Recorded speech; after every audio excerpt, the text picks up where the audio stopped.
point, like the beauty of doing this in centre just with you and your team is that you can really make it your own as well. So if I'm talking about something and you're thinking, okay, cool, that sounds good on paper, but how does that actually work for us? How do we put that into practice? And what about this barrier and that barrier? Don't tell Osh about my chords. Then sing out, and we can workshop through stuff as we go, and we can come up with plans, and we can come up with some working ideas around how to make this possible.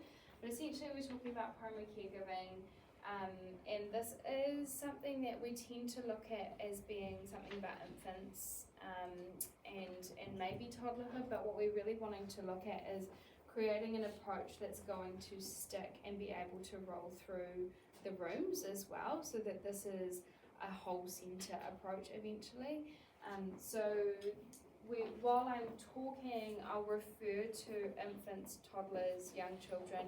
Generally speaking, I'm talking about 0 to 3-ish, and that, but what we're talking about is very much about human behaviour as well. So this isn't just about babies, this isn't just about toddlers. This is about our human need for connection, our human need for security, stability, predictability.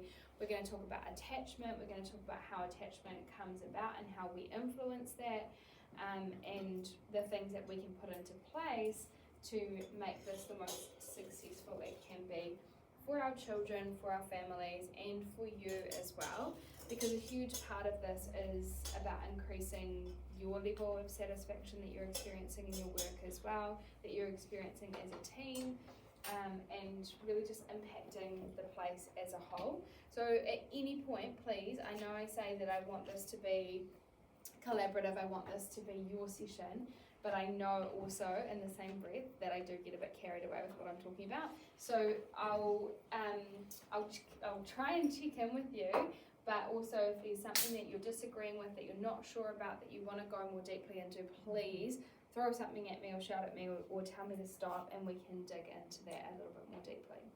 So just for a little bit of context, my work primarily in the last 12 years has been with the infant and toddler age group. I'm still on the floor myself on a weekly basis. Super, super important to me that I never lose that connection with the reality of what you're dealing with day to day. When I'm coming in and I'm talking about this work with you, the last thing that I want is for you to be thinking, okay, all very well, but that's not possible, that's not practical. So at the moment my work is a bit of a blend. I'm doing this, I'm going in and I'm consulting and observing with centres, and I'm also on the floor as regularly as I can be as well. So my work is heavily influenced by the work of Dr. Emmy Pickler and Magda Gerber, with also a very Kiwi context, because it's got to work in our settings, in our environments. It's got to be practical and applicable, and there's very little good that comes from simply a copy and paste of somebody else's work or somebody else's approach. And so with that said as well, there will be things that I share that maybe as a team you decide don't resonate with you and that you want to let go, and there'll be things that you want to grasp and run with, and that's perfectly okay as well. So this is not strictly Rye, this is not strictly Pickler. As Magda was famous for saying, it depends, and it depends on so many things. So this is contextual, this is cultural, this is about you and your place and what's going to work here. So we know that biologically we are wired, every single human being wired to be in a connected relationship. We know that particularly under the age of 3, our little ones are primarily designed to exist in a dyad relationship, so mostly a one-to-one relationship. And what we experience when we know this because this is our reality day to day, when we come into an environment like this, what we experience is that we are, a lot of the time we're battling against that biological truth. We've got environments where we've got group sizes that don't necessarily honour that biological truth, and no matter how wonderful our ratios are, no matter how wonderful our group sizes are, if we are working with children under the age of 3 in a group environment, the reality is that we are counter the biology, we're against the biology here. So we want to develop an approach where every child is in somebody's focus. That today when I walk in this door, whether I'm 3 years old or whether I'm 18 months old or 6 months old, probably not going to walk in the door if I'm 6 months old, but when I am carried in the door, that I know the minute that I enter this space that my needs are going to be met, that I'm going to be seen, heard and understood. I'm in relationship with a predictable person, and that is a deep sense of knowing in me. We know that in these group environments, it's really, really easy for children to slip through the cracks in some way, for some children to get lost in the reality of what the situation presents us. So primary caregiving approach essentially aids us in making that a reality, making it possible that every child would be in someone's focus. So just a little bit earlier, we were having a conversation, Michelle and I, about going for a run, and I said that in the morning, when I wake up particularly early, because I'm not going to be able to get it done in the evening or during the day, I go for my run and I've got my little headlamp. Now this was my partner's genius idea when I presented him with the information that as summer was leaving us and the nights were getting darker earlier and the mornings were darker, I was going to need to invest in a gym membership. And he said, no, you don't need a gym membership, you're just going to run. You can just get a little headlamp. Genius, man. Can you picture? So I got my headlamp, and yeah, it works. But the thing that I noticed a little while ago when I'm running with my headlamp is that it has two settings, right? And this morning I ran for a little bit and then met up with a friend and we did our run together. And while I was running to meet my friend, I noticed that out of the two options on my headlamp, I can have a wide beam that allows me to see a lot of things around me, but it's not a very bright light. Or I can choose to have a really bright light, but the beam is narrower, right? So I can't see so much going on around me. And I have this moment where I'm thinking, what do I actually want here? Do I want to be able to see more, but less clearly, or do I want to be able to see what is just in front of me and see it crystal clear? Now my preference was that I don't end up breaking an ankle or something, because I'm also running on a country road for a while, so I choose this beam that allows me to focus in on what's just in front of me and see it really, really clearly.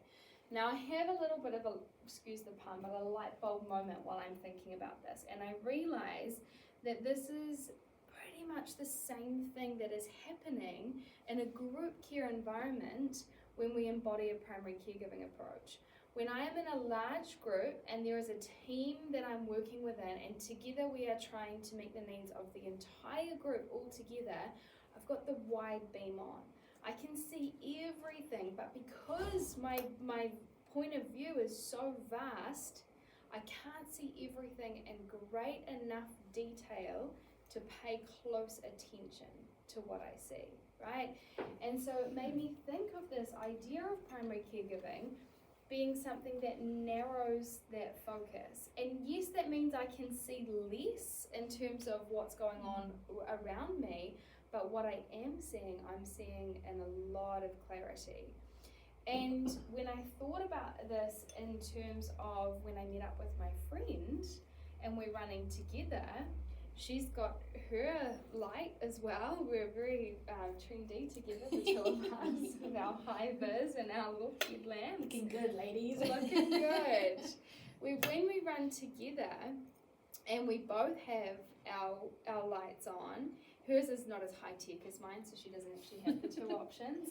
But when we're running together, we're actually able to look out for one another as well with where our focus is. So we're able to say, oh, look out for the pothole, or watch out for that.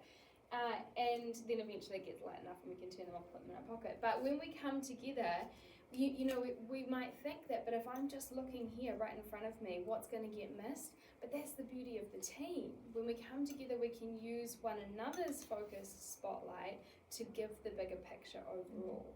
And this is what we're wanting to aim for, that every child would be in someone's focus, because we're narrowing down the beam that just I am using to see what's going on, but together we've got a collaborative viewpoint. Is that making some sense? Yeah.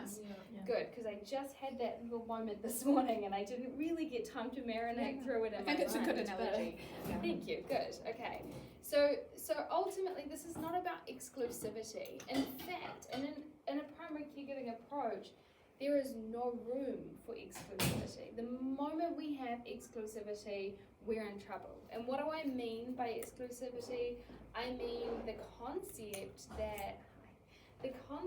that these are my babies, that these are my children, that those are yours and I'll do my thing and you'll do your thing.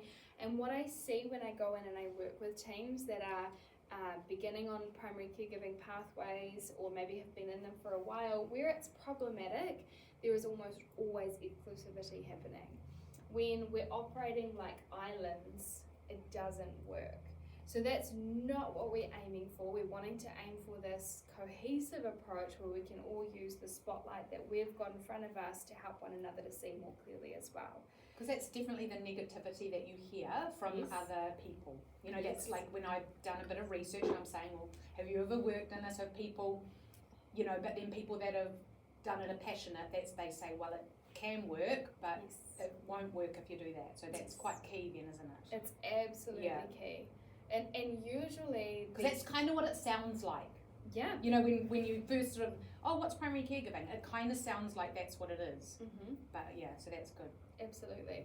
And usually that's coming from adults as well. So often it's an interesting concept because often people will say things like primary caregiving promotes clinginess or primary caregiving promotes children who are way too attached to one particular teacher. And what really interests me is when I see that happening. So I was working in a centre a little while ago with a team and I noticed a group of children who, I don't like the word clingy, but we're going to use it because it's descriptive and we all know what I'm talking about, right? So I see a group of very clingy children with this one educator. And I noticed some things about the way she operates in comparison to the other educators in the room, and there are some key differences there that are, in my opinion, were promoting this clingy behaviour. But when I sat down to talk with her, and I simply said, so tell me about your group. And she said, I just don't know what it is, but it's just my luck. I always end up with the clingy ones. I always get the ones that get too attached. I just get the ones that are just that little bit more high maintenance. And isn't that interesting that there was not this kind of interior perspective of kind of, we have to really, in our practice, what I like to get people to visualize is that in our practice, we are turning around to look at ourselves. We're turning in on ourselves and we're going, okay, what's actually going on here? It's very easy in our practice to look at other people, right? Oh, well, if she was doing things differently, and I do it too, you know, when we're busy and it can be a high pressure, high stress job, and it's very easy to think, well, if only this had been done for me, and if only she had actually pulled her weight here, and if only this happened differently.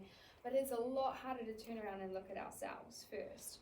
And so what was going on here was essentially this need to be needed with this particular teacher. And it can be a whole lot of different things that cause that to happen.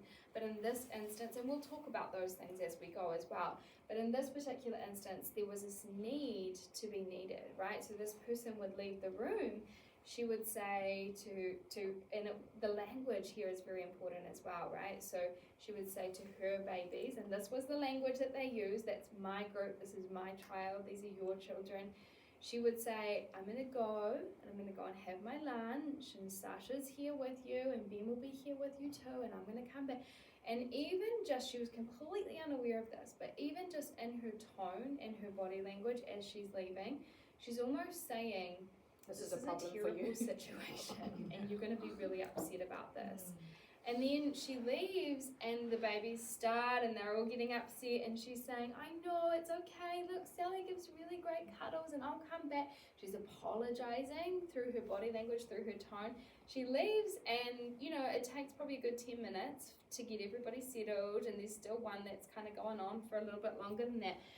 And then her reunion behavior is the other thing that interests me. She comes back into the room, and even the children who were already settled from her departure were affected by her return, because she comes back and she says, here I am, see, I told you I always come back, do you need to have a cuddle? And she's almost really there's this big reunion behavioral thing happening as well, which amplifies this belief in the children that I'm not okay without you. And so that's one example of where the balance can get tipped. And so it's really important. It's important in our practice at the best of times, but particularly in a primary caregiving approach, really important that we're continuing to turn around and look at ourselves and asking those questions. Am I needing this in some way? Am I enjoying this in some way? Is this giving me something, this need to be needed? And sometimes it's a very subtle subconscious thing. And that's something that sometimes we need somebody else to present to us in some way as well. So just a couple of weeks ago, we had this conversation in our team as well, where we have a child who was struggling a little bit with her primary caregiver coming and going from the room. And we sat down as a team to talk about this. And initially, it gets met with a little bit of self-defense, right? Because no one really likes to confront maybe that I'm part of the problematic thing.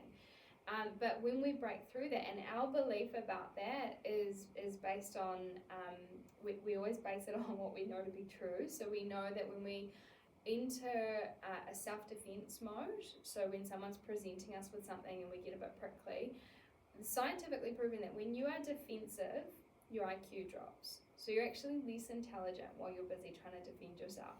So this is all part of the way we bring things up, and language is important here. So we'll often say things like, are you open to some feedback? Or I'd love to have a conversation about this. I'm curious about this. Can we talk about it? Now that leads to a greater conversation. And then when we open that up, we start talking about this in truth. And this particular teacher said, actually, because I present this and I say, how do you feel when you leave the room? What happens for you when you leave the room? And she said, no, nothing, I'm fine. I'm confident that you guys have got it. I'm not worried about her at all. And I said, okay, interesting, because when you leave, I notice this in your tone and I notice this in your body language, and it doesn't happen with the other children. So could you possibly observe yourself next time it happens and just notice a little bit more? And so she did. And then the next time we talked about it, she said, I'm anxious. I'm anxious when I leave because I know she's going to cry, and it's not that I don't trust you, it's that I feel bad for upsetting her, and I become anxious. And so I start probably sending out some messages. Like and it's this sort of self-perpetuating cycle going on. We can't get to the root of a problem like that if we're not self-aware of those little behaviors, if we're not humble enough, essentially, to really check in with ourselves and go, okay, is there something here within me that is promoting this in some way? Is that making sense? Cool. We're going to dig deeper into those things as we go through as well. I want to talk about the lens that we see through, because this is a big part of any session that I'm going to run. I'm always going to talk about how we see things. So when I put my glasses on at the beginning of our time together, I don't like to wear them, right? I don't like to wear them at all, but when I first got my glasses, I remember walking out into the street after I picked them up, and I remember walking out and I remember looking around and thinking, this is incredible. Trees actually have leaves with detail that you can see from a distance. They're not just green things in the distance.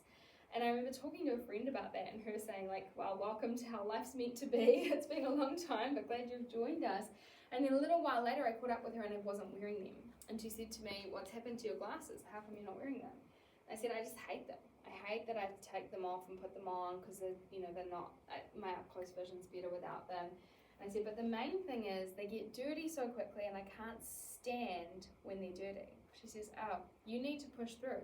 You need to keep wearing them until you get used to the griminess. You won't even notice it. She said, yeah. She said, look at mine. She takes hers off and she shows me. They were so scratched and disgusting. I pull out my little alcohol spray and wipe thing for her. But her point, again, light bulb moment. I'm always looking for these little aha moments in day-to-day life.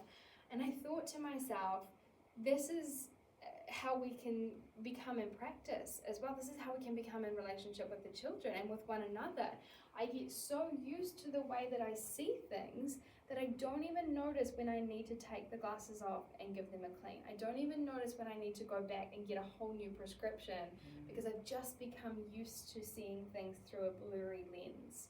So one thing that I want us to commit to and practice as well, regardless of what's going on, regardless of the primary caregiving approach, regardless of behavioural stuff, anything happening, is checking in with the lens.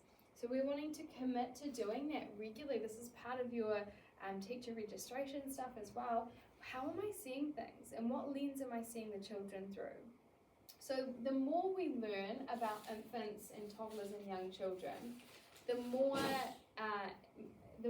really the work of Magda Gerber and Amy Pickler becomes relevant to us, right? We see this child as young as just a few days old really beginning to establish himself as his own free and equal human being. He's capable, he's competent, he's his own self. We've been ourselves since the moment we were born or even earlier, and he's establishing his own identity. But is he independent? Is independence part of his skill set, part of what he is capable of at this age? So we believe he has innate wisdom, we believe he has capability, and we see him through this lens, hopefully, of deep respect, but we also know that he must be in relationship in order to succeed. So we know that, Dr. Pickler says that the relationship is all, it is a matter of life to the baby. And we know that the infant relies on us with all their being. Through the relationship, they're going to get their physical sustenance, they're going to be protected, they're going to be kept safe and warm and have their needs met. And the relationship there is hopefully the primary caregiver. Primarily in the beginning, usually the mother from a biological perspective. Now the baby is going to depend on this for very obvious life-sustaining purposes, but there is something deeper going on there as well. Reasons that might not be so obvious at a glance to begin with. For the infant, the relationship, and again, when I use the word infant, I'm talking about right up to 3 or even a bit older, that the relationship really is the key to optimal brain development. Now, we know that how we develop attachment relationships in the beginning of our lives is essentially how we are going to attach throughout the rest of our lives. This is huge stuff, and the more I learn about this, and I'm doing a lot of work in this space at the moment, and in 2 weeks I'm starting my advanced training with Pickler again, which is exciting, digging into all of this stuff all over again, really looking at it through the lens of how this affects us as adults, makes me more and more passionate about the work that we're doing now. Over 90%, I think 96%, and that number's not 100% accurate, but over 90% of the babies in the original attachment research, so these babies are now heading towards their 50s now. These original babies who were followed for the first few years of life, over 90% of them still have now, at the age of nearly 50, the exact same attachment style as they were diagnosed with or assessed to have in their first year of life. So at 12 months old, the way I built relationships for most of us will be the way we build relationships for life. So we can have either a secure attachment or an insecure attachment. Secure attachment, there's only one type, and that's just to be secure. That's the ultimate goal, that's the dream right there. Most of us don't sit in that space. Most of us sit somewhere in insecurity, and that can show up in a few different ways. We can be anxious, we can be avoidant, or we can be disorganized in our attachment style, which is kind of a bit of a mixture of everything, right? So let's go with an anxious attachment style. We have a child who is a bit panicky on separation from the caregiver. Normal levels of separation anxiety are common and very much acceptable. Panic upon separation to the point of becoming really, really escalated and being hard to calm down, hard to regulate again, erring on the side of anxiety. The key here, as well as in the reunion behaviour, we get a child who, even when the caregiver returns, even when the attachment figure returns, is still really difficult to settle, still finds it really hard to find regulation again, indications of anxious attachment. Then we also would look at avoidance. We've got a child who seems to just be totally not concerned about separation or reunion.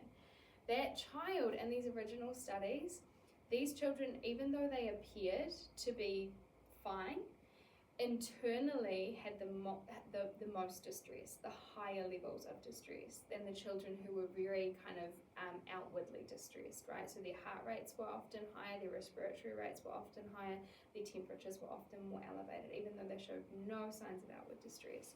So essentially, we can't gain our whole understanding of what's going on for a child with our observations of how they seem. But the key here is that no matter how we're observing the attachment style, the antidote to all of that is secure relationship.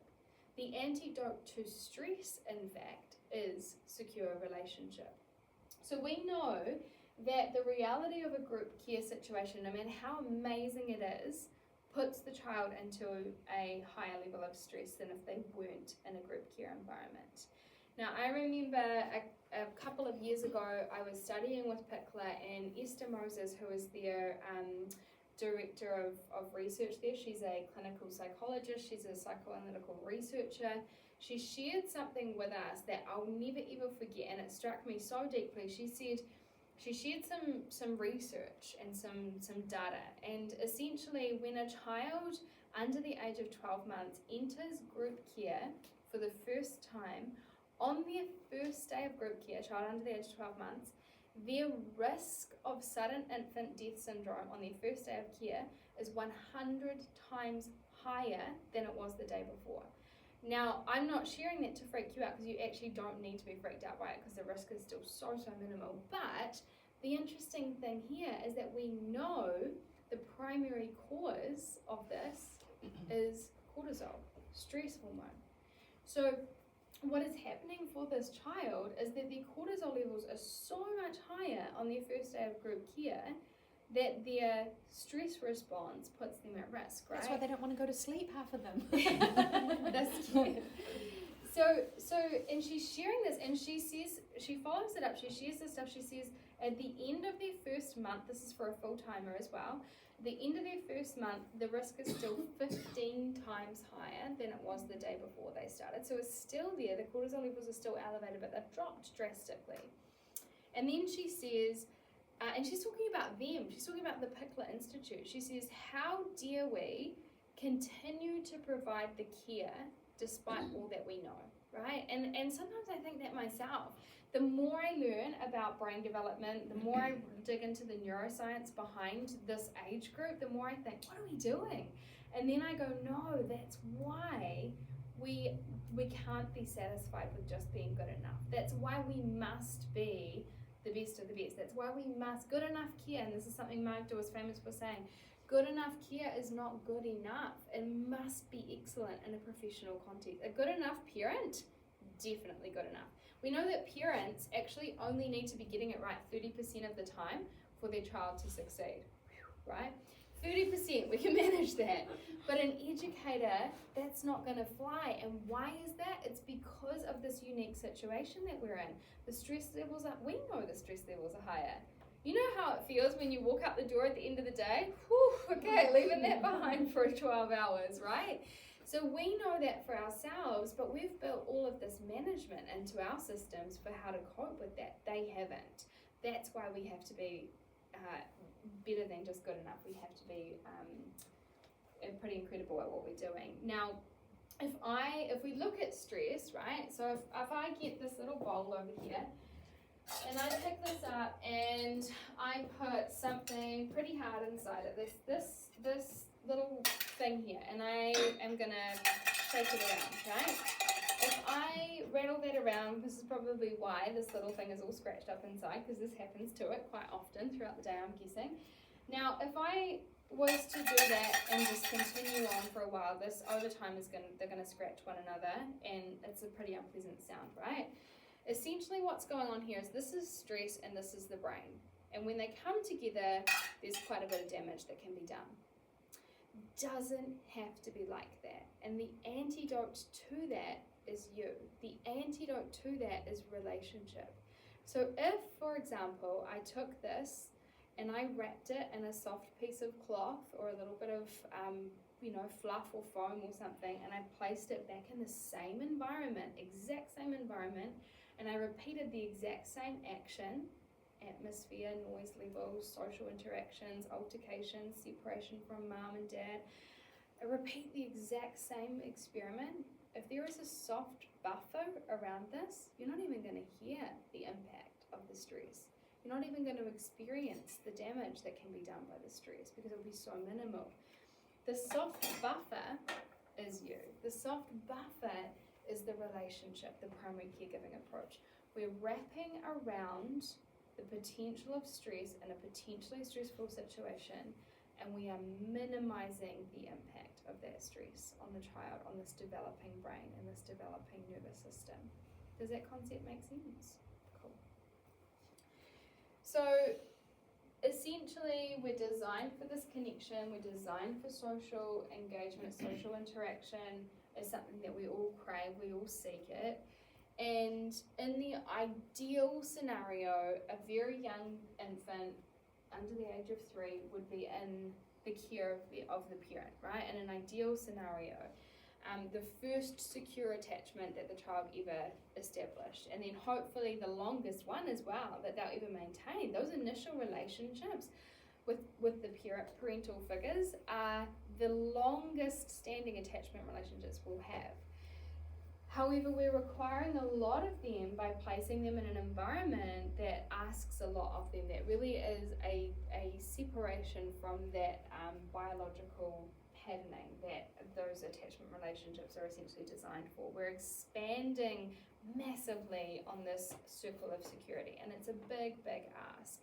So we know that they're not built to manage stress or anxiety or struggle alone or independently, and I will go so far as to say actually that there is no such thing as an independent baby.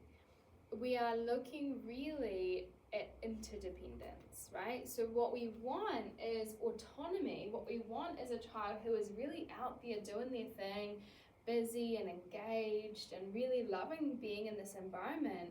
But they don't do that outside of the relationship. They do that because of the relationship. The relationship is the fuel source here.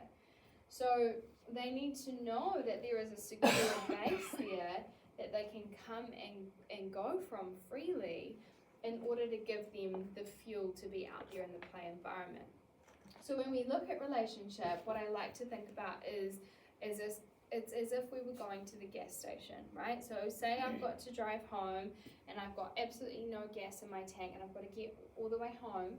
If I was to stop and just get a couple of bucks worth of gas, I'm probably going to have to stop again and again and again. But if I was to stop and really fuel up the car, fill the tank, I'm not going to have to worry about gas again for, well, sadly, probably about 4 days, but for potentially a week. Right? And I can just get on with my driving, I can get on with my traveling around. Ultimately, that's what we want to achieve here in this environment too. That the child, just like the car, is out there doing its thing, living its life, and then coming back to the gas station when it needs to come back and fuel up again. You're the source of fuel. If you are in an attachment relationship with the child, you are the source of fuel for that child. Getting little breadcrumbs of gas every now and then from lots of different gas stations means we've got a child who's got to continually be revisiting the gas station all the time. And we know children like that in our environments. I do, I'm sure that you do as well. Children who are just seeming to be constantly in need of some refueling. And again, how we approach changing that picture is by really making an effort to have one gas station that stops, fills the car up, and sends it on its way again. So we want to look at how we are in ourselves as well. How do my expectations of infants and toddlers actually marry up with what we know to be true about them biologically as well? So, we know that we are all, even as adults, designed and wired to be in relationship. Dependency on others is not a weakness, it's how we were designed. I don't think there's such a thing as an independent human being, right? And I use this example of going to a new situation for me. I arrived, my friend's husband, he was getting his, it was like his 100th game for the rugby club or something, right? So he invites me to come and watch him get his, I don't know anything about it, but he's going to get his blazer and his thingy and whatever. And so I say, yeah, sure, I'll come. I'm not busy on that day. I'll come and I'll watch and I'll, be there for the speeches sort of thing. So I pull into the car park. It's not my scene normally, right? And I pull into the car park and I'm sitting there and it's packed. The place is packed. And I sit in the car for a minute and I think, just text her and see if they're here and see where they are. I don't want to go in there by myself. And I have this moment where I think, don't be so ridiculous. You're an adult. You can get out of the car and you can walk in there and I'm sure you'll spot someone you know. And if you don't, well, you'll still survive. And I have this moment where I think all these things. And then what do? But I send the text and I say, I'm here, are you inside? She, as the good primary caregiver, sends the text back, yep, I'll come out and meet you. My whole nervous system literally went, whew, right? Because somebody who I'm in relationship with in a strange situation is coming to not literally hold my hand, but kinda, and take me into this new environment in a way that feels safe to me because of the bond that we share. If I need that after all these years of practice, don't they need that too, right? And yet we are constantly looking at them through this lens that says, why so needy? Chill, okay. Come on, you're okay. And we're constantly looking at it through this lens of what is convenient for us, what is easiest for us. But most of us, I know that I'm not the exception there in that situation, right? Most of us need the people that we are closest to in situations, especially that are challenging for us. So we all need someone and we all need to know that someone's going to have our back. And if our children are spending the majority of their time, and let's be honest, for a lot of our little ones coming in through these doors, it is the majority of their time that they're spending here with us, in this group care environment, away from the home and away from their primary attachment figures, who will be the person? Who will be the safe place, the anchor, the source of security, the source of energy? So we've identified everybody needs somebody, and we know that this absolutely has to be true for a child as well. And again, I know I'm building a picture at the moment that could have us thinking that this is looking very exclusive when I'm talking about one person, but we're going to talk through how we kind of don't achieve exclusivity. So we also know that it's not just the child that needs somebody, right? It's the entire family. It's the parents. It's the people who are coming in here and having the separation and having the reunion with the child. This is a really delicate role that we're playing here. For our families walking in this door with this child is one of the bravest things that they could possibly do, to hand this child over to someone who most likely I've never met before and really entrust the most precious thing in my world to you. This is a huge deal. And it's our duty to help families feel safe and feel at home. And we know there's like a little golden ticket here. We know if the family feels it, the child is more likely to feel it. If the parent feels safe, feels secure, feels relaxed, then that's going to be passed on to the child as well. So that sense of belonging, that sense of being cared for, really it begins with the first phone call that the parent could make to the centre and how they begin to feel about that relationship. Another one of the reasons that Michelle's job is so important as well, the beginning of that relationship, how the parent feels when they walk in the door. And we really must work on building that relationship with the family before we can attempt to build it with the child. Which leads me to talk about how we decide on who is with who, right? Because people often ask me, is it not better for the child to choose the primary caregiver? People often say we don't designate children to teachers because we want the child to choose. Now, it's a lovely notion that a child would choose the person they feel more naturally attuned to, but what if everybody chooses you? Right? And I'm over here and I don't know, for whatever reason, no one felt my vibe when they were coming to visit, and every child wanted to choose somebody else. But also, you're just as much the primary caregiver for the family. And so to begin with, I recommend assigning a primary caregiver to a family, to a child, mainly for the good of the parent, right? That I begin to develop a relationship with the parent. I begin to show you that really we believe, and we want parents to feel this, we believe you are the expert on your child, and just as much as your child and you are going to have to sort of learn how it is to be here and fit in here, we want to learn you. We want to learn what works for you. We want to learn the nature of your child, so we want to start asking questions, and I'm happy to share, I've got like a little template for this, but we want to ask questions such as, how does your child like to be held when they're really, really distressed? What position, what angle, can you demonstrate the sort of touch that you would use when your child has had a fright or is really upset, not wanting to go to sleep or something like that? We want to know as much detail as possible. Now, if there were, if this was the group of teachers in the room and I'm coming in with my baby, and every time I come in, somebody different has a conversation with me, it's going to be really hard to gather that information that needs to be gathered. And as a parent, I'm not super confident with how much each person knows or who I should go to or who I should share with. And it's not to say that if you are the primary caregiver for me and my child, that now you hold all this information and you're just going to keep it to yourself, because my baby is going to become your baby and you're going to be like a little mother hen keeping this baby over here with you. Your job, your whole duty, or a big part of it anyway, as the primary caregiver, is to become the expert on my child and then help your colleagues to also become the expert on the child. But just like I couldn't have my wide beam on and still see really, really clearly, I have to narrow the focus in. One person has to narrow the focus in to begin with, and then start to bring the others in. There's a stone here in front of you, don't trip on that pothole.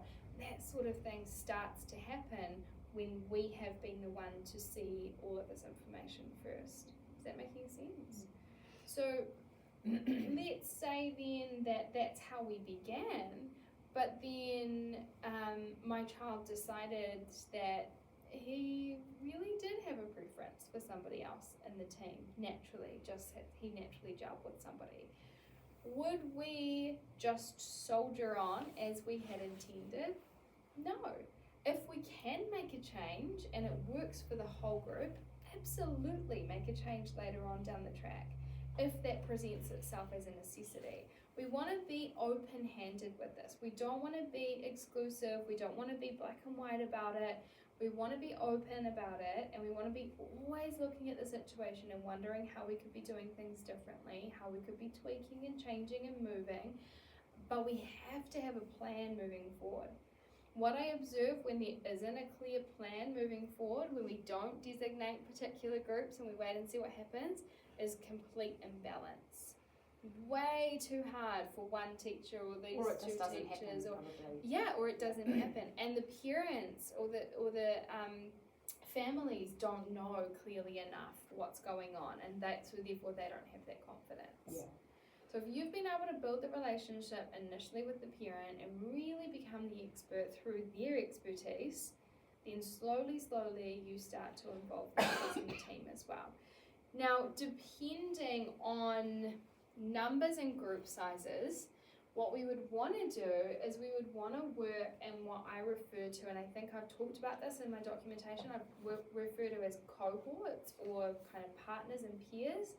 So say there were 6 teachers in the room, what we would really want to look at doing is either splitting the room in half, not physically, but just when we're mapping all of this out, splitting the room in half and having sort of 2 sub-teams, or splitting the room into thirds and having 3 sub-teams, so that you and I work together. We are one another's primary and secondary caregivers. So it's not that I have to now have the other 5 teachers in the room becoming the experts on my child as the primary caregiver. It's that I begin with one other person. And then we can slowly branch out over time as well, but we really do want to keep those expansions of that security network as small as possible.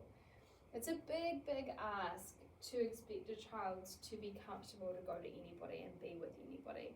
And I see a lot of situations where that is being asked of a child and it's being seen as a negative when the child can't cope with that. But it is actually a very healthy thing that a child would have a strong preference for 1 or 2 people in a busy environment. So does the idea or the concept of the cohorts and the teams make some sense? Do we have any questions at this point around making that work or how we would navigate that?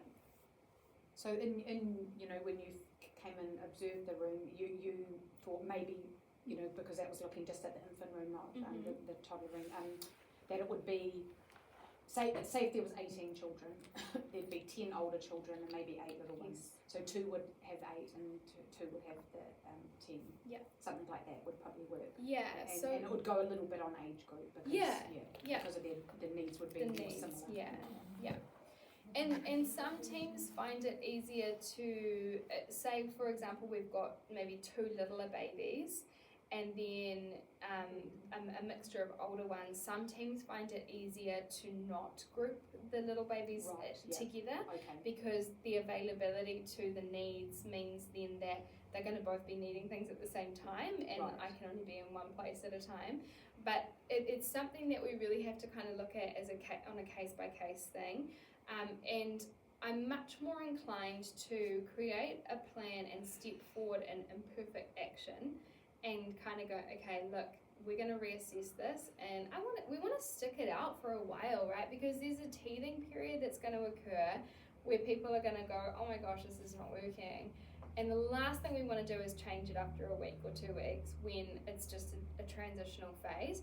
So we'd usually say, like, let's trial this for 4 weeks, let's document how it's going.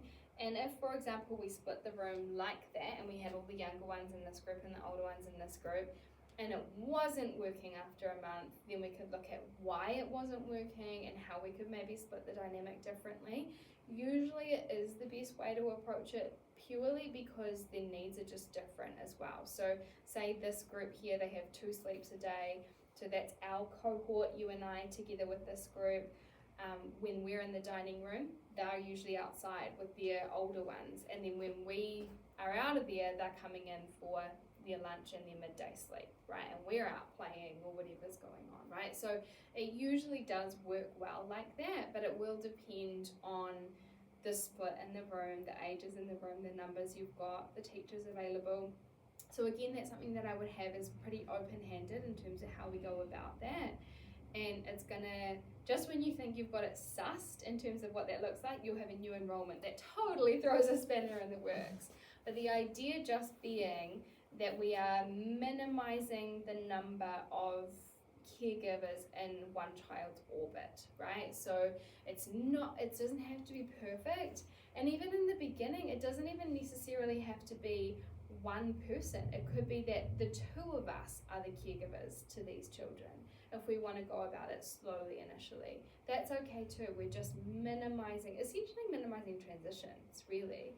And minimizing the number of people that are going to be in this child's orbit and that we're expecting them to adapt to and be okay with. Yeah, is that making sense? So in the centre that you work in, or is it your centre? No. Yeah. So for example, this room is 2 to 3.5 year olds. Do they practice in that age group at primary? Yeah. That same model? Yes. Yeah, definitely.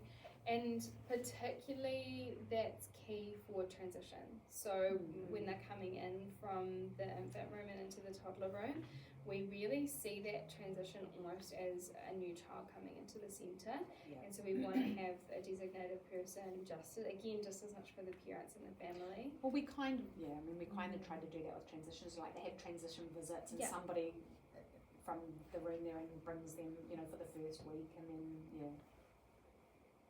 interesting. Yeah. So it would just be about... Like, would you see that working in your, do you see that working, Jessie? Like, a model like that working in here? Or?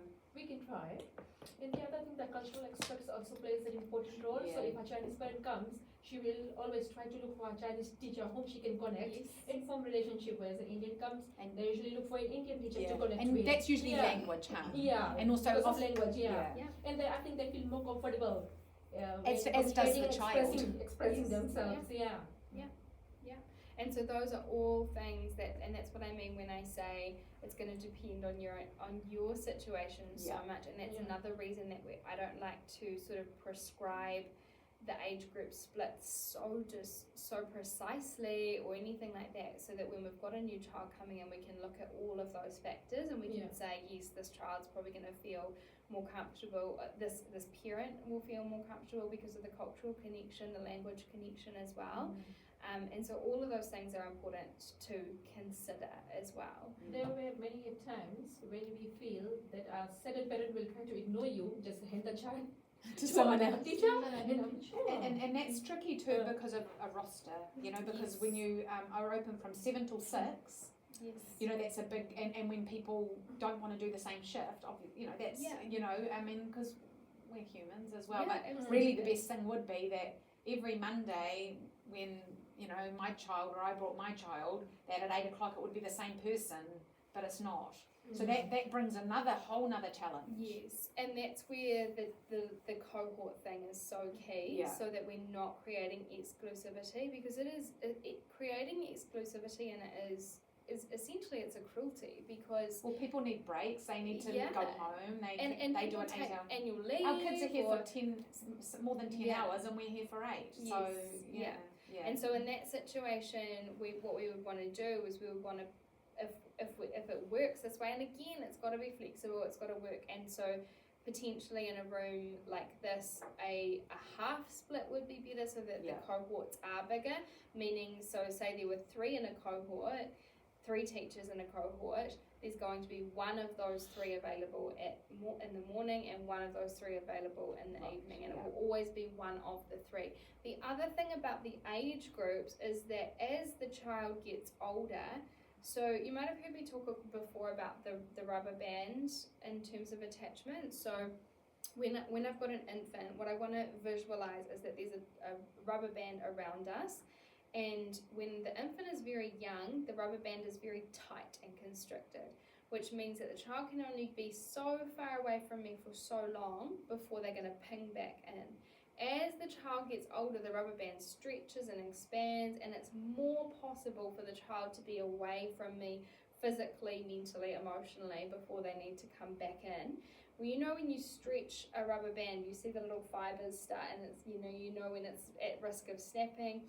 We want to visualize that in terms of the older the child is, the more stretch there is in the rubber band, the more capability they've got of being outside of my immediate contact as the primary caregiver. It also means that more people can fit inside the circle of security. Right. So the older the child, the less vital it is that there be the minimal number of caregivers, right? When we've got a very young baby, we would be really hoping that it would be mostly the one caregiver that would do most of the care, and that we're still building other relationships, so that if you and I are in a cohort, we can both care for this baby together, and that it's not going to be distressing for the child if I'm not there, because you'll be able to step in as the secondary caregiver. Now, 2 at that age, let's say 6 months, 10 months, 2 caregivers, that's probably enough for this child to have to cope with. But let's fast forward to being 2.5, and having 3 caregivers is an acceptable thing, right? I still need my one person who I'm mostly who really, really knows me on a deep level, mainly so that one person can help the others. to know me on a deep level as well, because it's not possible for all three of us to look at this whole group of children and know them all deeply, intimately. It is possible for one person to do that and then give the information to my colleagues. So say, the three of us were in a cohort, I opened in the morning and I was here to receive the information, to share it with you, to say, oh yeah, Kyan had a really bad night, he's going to be tired this morning, Mum told me that, but I know you're going to be the one to put him to bed, and you're going to be there when his mum picks him up, so you'll be able to give her the information loop that existed because we were operating in that smaller network. So, I mean, it's not to say it's not important as they get older, but we have a little bit more flexibility as they get older. And so things like breaks, things like non-contacts, things like start time, finish time, annual leave, sick leave, you name it, it's going to happen, which is why it's so important that we don't develop any exclusivity around this, that there's no such thing as me and my babies and I'll keep all of this information to myself. It's got to be a shared thing. We've got to hold hands on this. If we're operating as islands, it's just never going to work, and it's unfair for the child, because when you leave, if you've built an exclusive relationship and you leave to go home or you leave to go on your lunch break, it's going to be traumatic for the child. And I had where I didn't realise I had a connection with a child moment yesterday. We had literally transitioning into this room, and I came over with her. She was fine, she played, and so I started to step back, and until I eventually was back on our side of the fence, and I was talking to her over the fence, and then I moved further away until I was right out of her sight, and I got distracted, and next minute I hear this little voice over the fence, Erin, Erin, Erin. I'm like, oh my God, she's like looking for me. Yes. And yeah, it was a moment of where I had missed that I had this connection with. Yes, yeah. And what's happening there, so we can visualise the rubber band, or the other thing I like to visualise is a little thread. So say we've got this little reel, the child's got this little reel, the very delicate little cotton thread, right? And in that situation, what she'd done is she'd unravelled that and she'd given you the end of it, right? And the older the child, the more the thread can unravel as well. So just another way of looking at the rubber band analogy, essentially. But what they have to do in order, so she can be out here, she can be over here, she can be busy playing, she's orbiting you, but you still got the end of that thread. And what we need to recognise really is that at any age, even right up to when they go to school, they always need someone to be holding the end of the thread. And so if I'm going to leave the room, if I'm going to go home for the day, what I want to make sure is happening is that I'm handing that over to somebody else in a way that gives that child the security as well. So often I see adults who maybe weren't aware that they were holding the thread, or maybe weren't taking the delicate nature of the thread seriously enough, who will leave the room all of a sudden, and then we're dealing with the drama that is left behind, and then we come in and we try and repair it. But they seem fine. They were busy. Yeah, and I didn't want to upset them, so if we preempt that and we're very conscious of that, then we can hand the thread over before we depart or before we change the environment. Well, I'd missed the ball altogether because I didn't realise that I actually had built a connection with this particular child. But even so, I think it's and it was like really we tell nice. parents, isn't it? Like we, oh, I'm just going to sneak off because they're fine. Yes. No, because then they're not going to trust you. And Yes. every time they turn their back, they think you're going to sneak off. So it's the same for us. It's like, Same. I'm going on my break now, but not in a, but it's the same thing. Like, I'm going to work, I'll come back and get you, Absolutely. Yeah, I'm going on my break, or I'm going to whatever you're doing. And it's kind of respect as well, isn't it? Letting them know that I do care that I'm leaving you, and I realise that you're attached, but It was just a cool moment for me when I realised that all I did was just go back to the fence and carry on talking to her over the fence, and then she went back off and played again. But it was quite a cool little, first of all, she can actually say my name, which is the first time I've heard her say it. And so it was cool. She connected with you, And I think, it's a very valid point there as well about how we encourage parents to leave. And this is something I say to parents about sleep, about dropping their children off, about anything like that, any separation.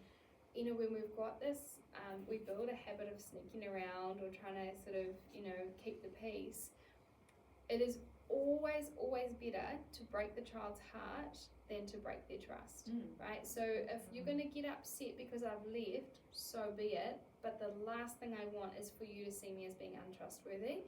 What happens, and so ultimately, you know, when we're talking about stress and the impact of stress, ultimately what's happening for a child in a group environment who has elevated stress levels is something that I refer to as being hyper alert or hyper vigilant.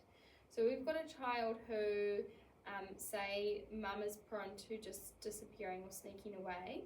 This child's going to come into the environment and she's going to be hyper vigilant about mum's behavior, about mum's body language. This is a child who can't relax because they're constantly keeping an eye on the adult. What are you doing? What's going to happen next? They can't predict what will happen. There's no sort of clarity in the behavior, and it maybe changes day to day. So this child is very highly attuned to the adult. Often it's children like that who do become anxiously attached because they are very concerned about what the parents are going to do. Because they, absolutely, like and we said, would be the don't trust same. them. You know, like I say to people when I'm talking with parents about this, I say, imagine if you are in the house with your partner and you know you've got your kids around you, and your partner says to you, I'll be leaving at some point this morning.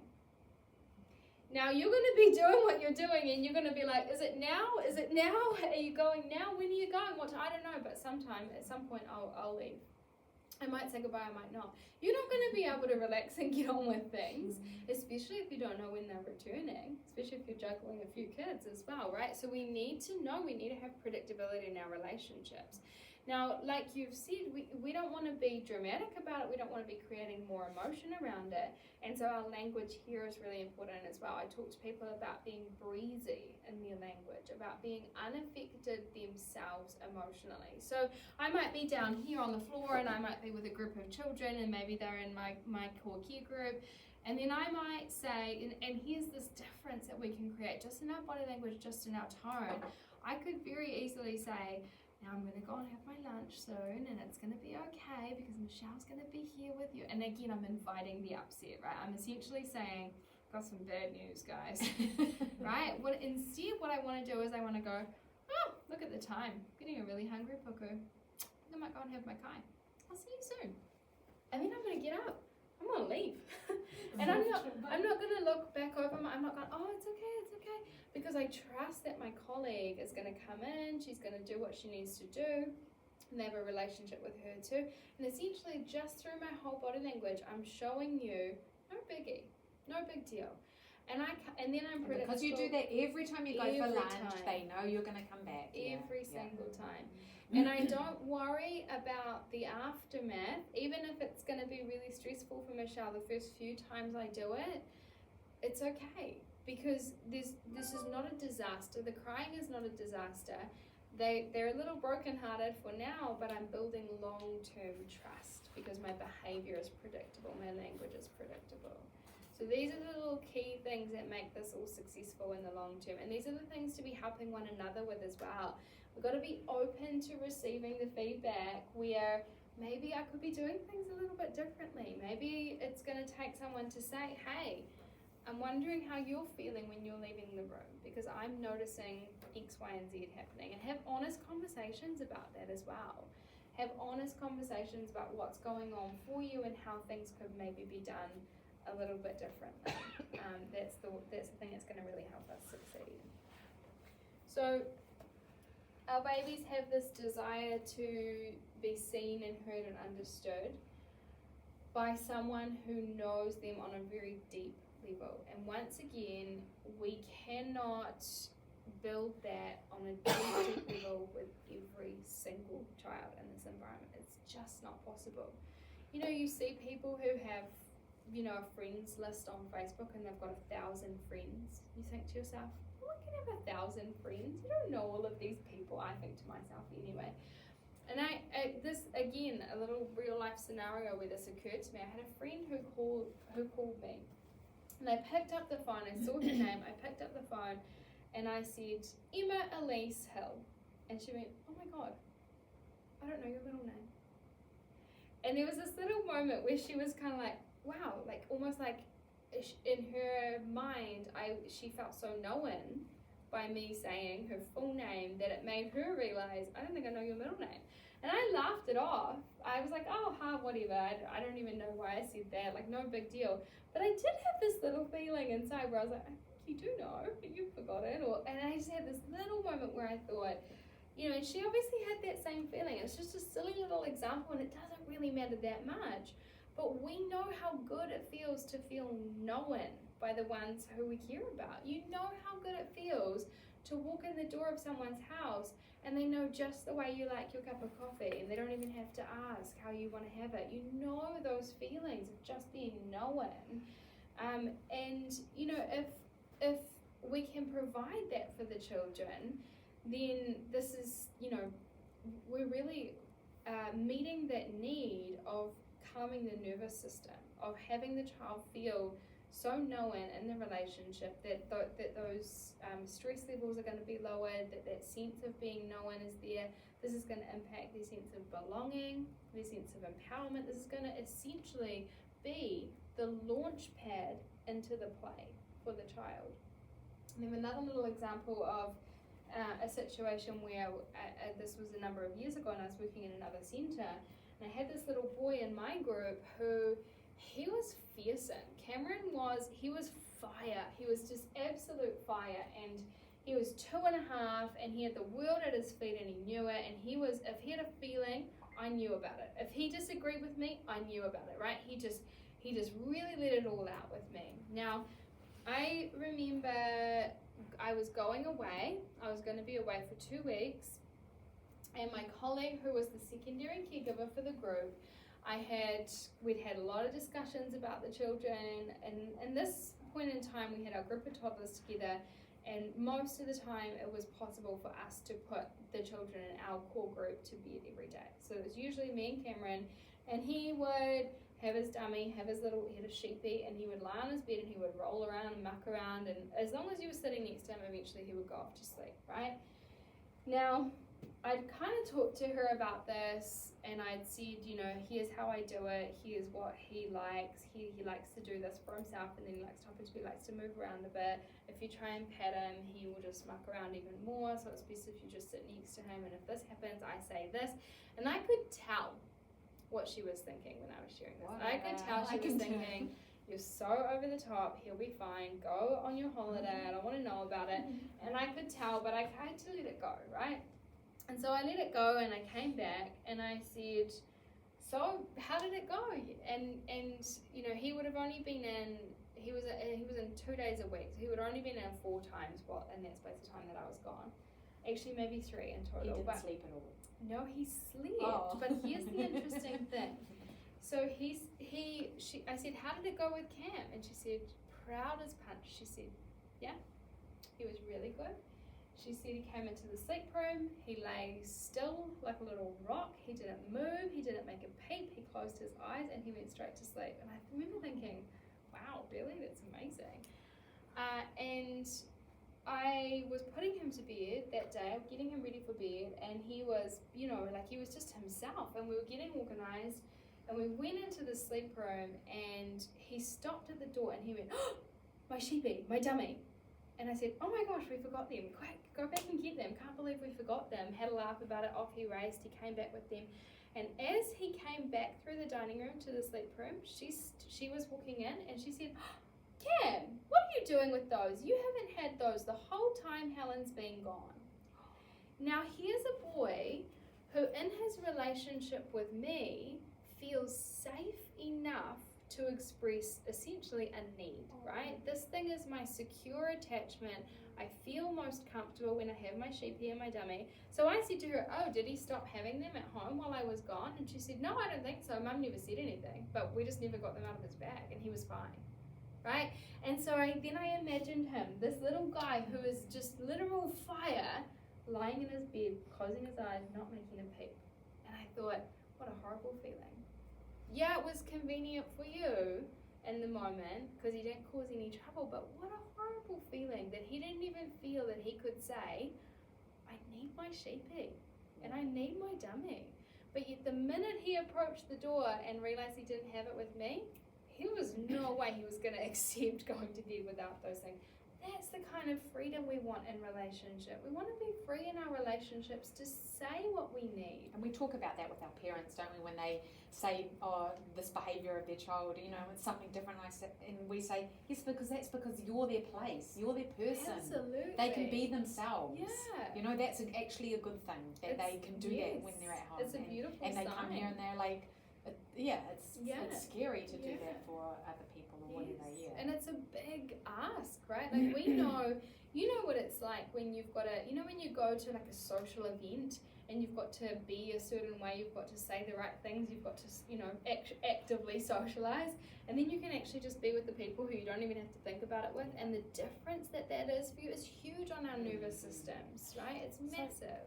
So on that, how do you feel about a child who mum gives them their dummy at home whenever, all the time, whenever they want it? Mm-hmm. Is that something that's practical in a setting that, okay, we know this child's upset and they really want their dummy? Is it appropriate or not, or? Again, I think it depends. So my approach to comfort objects is that they belong to the child. And so we tend to make them readily available to the child as and when they tell us they need them. What we notice with that, and we have done a lot of review around this, we've done a lot of documentation around this, what we notice is that when they know that their comfort objects are accessible, they over time begin to need them less. When we restrict them, they want them more and more, right? So it's like, it's this thing that gives me comfort and you're withholding it from me and I'm just going to desperately need it. But that doesn't mean that we just they have them 24/7. So we are encouraging them in a really kind of gentle way to put them away. But the key to making that possible, that they have this kind of relaxedness about it, is that they know they'll be able to access it when they have a need. And the key to that is that we trust the need. So an example of that is if there's a comfort object like a snuggly or a blanket or something, that we want to always have that in actual reach of the child. Something like a dummy, obviously because there's some hygiene stuff around that, we don't have them within reach, but we have them in a place where the children know they're going to be able to access them if they ask for them.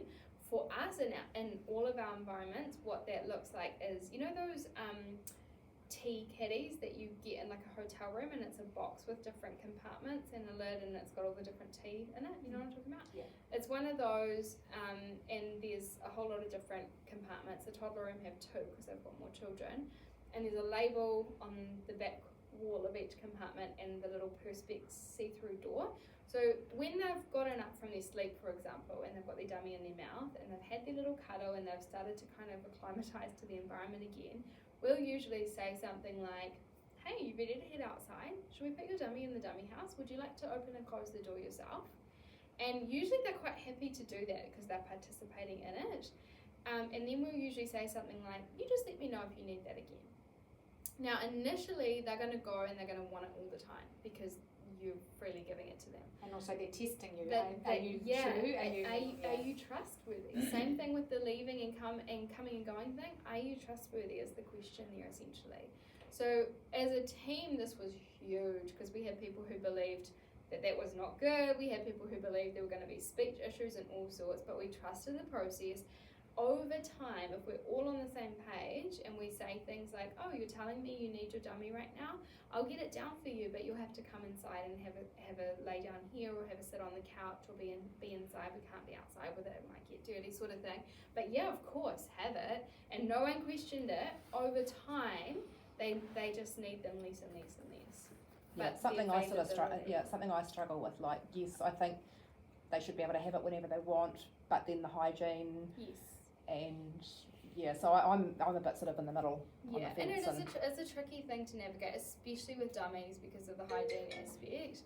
But ultimately, we just want this transparency behind, and even if you are putting it away because of a hygiene thing, that we would always say that as well. So if I found something on the floor and this child's abandoned it, then I'm not just going to whip it up and put it away, right? If you got up and walked away and you left your phone on the seat and I just decided I was just going to put it in the kitchen, and you came back and it was gone, you're probably actually not going to last long before you say to someone, hey, anyone seen my phone? Right, it would be courteous for me to say, oh, I just popped your phone on the bench just in case you were looking for it.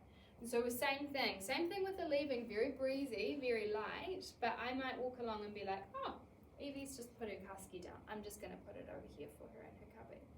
And I'm not necessarily even directly saying that to Evie, but I'm putting it out there. Same when I leave the room. I'm not necessarily directly saying to the child, hey, psst, I'm going now. You're going to cry? I'm just putting it out there. Hey guys, I'm just going to go. I might even just say it out loud to a teacher in a way that I know the children are hearing. Because with cuddlies and soft toys and stuff, I don't have an issue when they have it. If they've got it, dummies for me is I'm really on the fence with dummies. Yeah, and it can be a tricky one because dummies can become just a habit as well, and it's not necessarily a genuine need. But as long as we are, I would say that the approach would be that we make it available, but we promote that they don't have it all the time. So, and we do that very gently as well. So, for example, they don't bring their dummies into the dining space. If they're talking to us, we ask that they take them out. If they're going outside, they don't. In our environment, and again, I'm not saying this is the way it has to be, but in our environment, they don't take their dummies or their snugglies outside because we all know the disaster of having a wet snuggly, but when it comes to bedtime or whatever. And so that's just the general rule of thumb, and they're pretty adapted to that now. And this is a key factor of everybody being on the same page here. With a primary caregiving approach, if there's one person doing things in a particular way, then we tip in the balance where there's exclusivity creeping in as well. Because if you're saying no, but I know someone else is going to say yes, well, see you later, because I don't want to come to you for the things that matter to me because you say no. Yes to one child but no to another. And so getting clarity together, I talk to teams about we're essentially, when we're embodying a primary caregiving approach, we're essentially co-parenting. And parents don't always agree, right? But what is important when we're co-parenting is that we come to a mutual agreement for the good of the child. And in front of the child, we agree. We agree in front of the child, and we never show in front of the child that we're at odds, right? So if there is something within the team that there is a disagreement within, that's fine. But what we need for the sake of the children is sameness. Sort it through. The more sameness, the more predictability we can have, the less the children are going to need the individuals. And my analogy for this is, I look at a dance, right? So in a dance, if I know the moves, if I know the steps, the choreography, I could dance with anybody. It doesn't really matter who I dance with. But a few months ago, I have a friend who does Sarok dancing, and she's like amazing at it. And she invited me to come to a class. And again, I was quite nervous. I was like, this isn't my thing. And I have 2 left feet and I'm clumsy. And I went along and I said to her beforehand, but are you going to be my partner? You're going to be my partner, right? And she said, no, I won't be your partner all night. But the moves are choreographed in a way that you're going to learn one move at a time until you've got it. And the person you will be dancing with will always be a competent leader. And I thought, again, my friends just hate this, right? Because I'm always going, oh my gosh, that's just like when you, and they're like, okay, whatever, enough of the early childhood stuff. But when I dance with a competent leader who knows the moves to the dance, it doesn't matter if I know the moves or not. But if I'm dancing with you and you know the moves so beautifully that you lead me well, and then I have to switch and dance with someone else who doesn't know the moves, I'm coming back over here pretty quickly. I don't want to dance with you thanks so much because you do it differently and I'm not comfortable. So what we want to do is create amongst the team a level of sameness, a level of predictability, a level of choreography in how things are done. So this is sameness in terms of caregiving, right down to things as boring and mundane as how we handle the child, how we wipe a nose, how we do a kai time, right? When I come to the table and I invite all the children to come around the table, that things happen in a way that is so predictable that it could be me leading the kai time, or it could be you, or it could be someone else, but the sameness is what holds the child, not me or you, right? So it matters less who does it when I know how it's going to be done. And this is another antidote to the exclusivity thing, when we create this level of sameness amongst the team. So it's going to be a lot of conversations around what that looks like. And I would, if it was me approaching it in this environment for the first time, and it doesn't matter which environment, I would pick one aspect and start there. So I would start having conversations before you change anything. What does a mealtime look like? What does it look like for me to do a mealtime? What does it look like for you to do a mealtime? And notice the things that are the same and build on those things. The things that are different, and it's okay for there to be some differences in that we talk about different things while we sit with the children, we have different conversations, but the rituals, the things that are built into the routine, they need to be so predictable for the children. And what we want to do is ideally get to the point where they couldn't really care less which one of us does it, because it's the routine that is giving them the security and the predictability. And we can recognize that ourselves where, we like that sort of thing ourselves. We like to know what time I'm going to have my lunch, how long that's going to be, when, if you just showed up for the morning and you got told, hey, I don't know what time you're going to get breaks today, but you'll get breaks. I don't even know what time you're going to get to go home today. You might get to go home at 4, you might have to stay till 5, but we'll just see what happens. Right? You don't have that same level of like, okay, I'm out of here at 4:15. And so you're kind of in that hypervigilant state. What we want to do is take that level of responsibility away from the children. They're not having to make decisions about who I want to go with or how I want it to be, because the choreography is there. They can dance with any of the leaders because they know the choreography. Does that make any sense? Yeah. Cool. So let's start with one thing. Meal times are a great thing to start with. We then go right through real specific things. I remember on one of my Pickler trainings, we spent an entire morning, so like literally half the day, learning how to pick a baby up and put a baby down. And when they told us that that's what we were going to be focusing on, I remember thinking, I've been teaching for 9 years, I'm pretty sure I know how to pick. Boy, was I wrong, right? There is like, and it is such a process for them. Why is it such a process for them? When you dig into the psychological stuff behind that, it's still one of my favorite days to date, because the process is so important for them, because it matters less to the child who's picking them up, because they know how to participate, they know how to dance with the partner, because they know the dance moves, right? When I come to this child and I get down and I put my hand on you first and I make eye contact and I say, it's time for us to go and freshen up your nappy. I'm going to pick you up now. Oh, I like that, freshen up your nappy. Yeah, well, we changed the language around that a while ago, and now that's just stuck. But I'm going to freshen you up. Let's go to the bathroom. I'm going to pick you up and I present my hands to you and I wait theirs was even to the degree that they always approach the child from the left-hand side. Now, totally unimportant which side it would be, but they picked a side because they want the child to always be able to predict what will happen next. So that then, because in the Pickler house, this child's going to have up to 4 caregivers, because at that point in time when this was being developed, they lived there 24/7. So they didn't have, they had even more of a need for like shifts and different caregivers than what we do. So it was even more important that there be this predictability.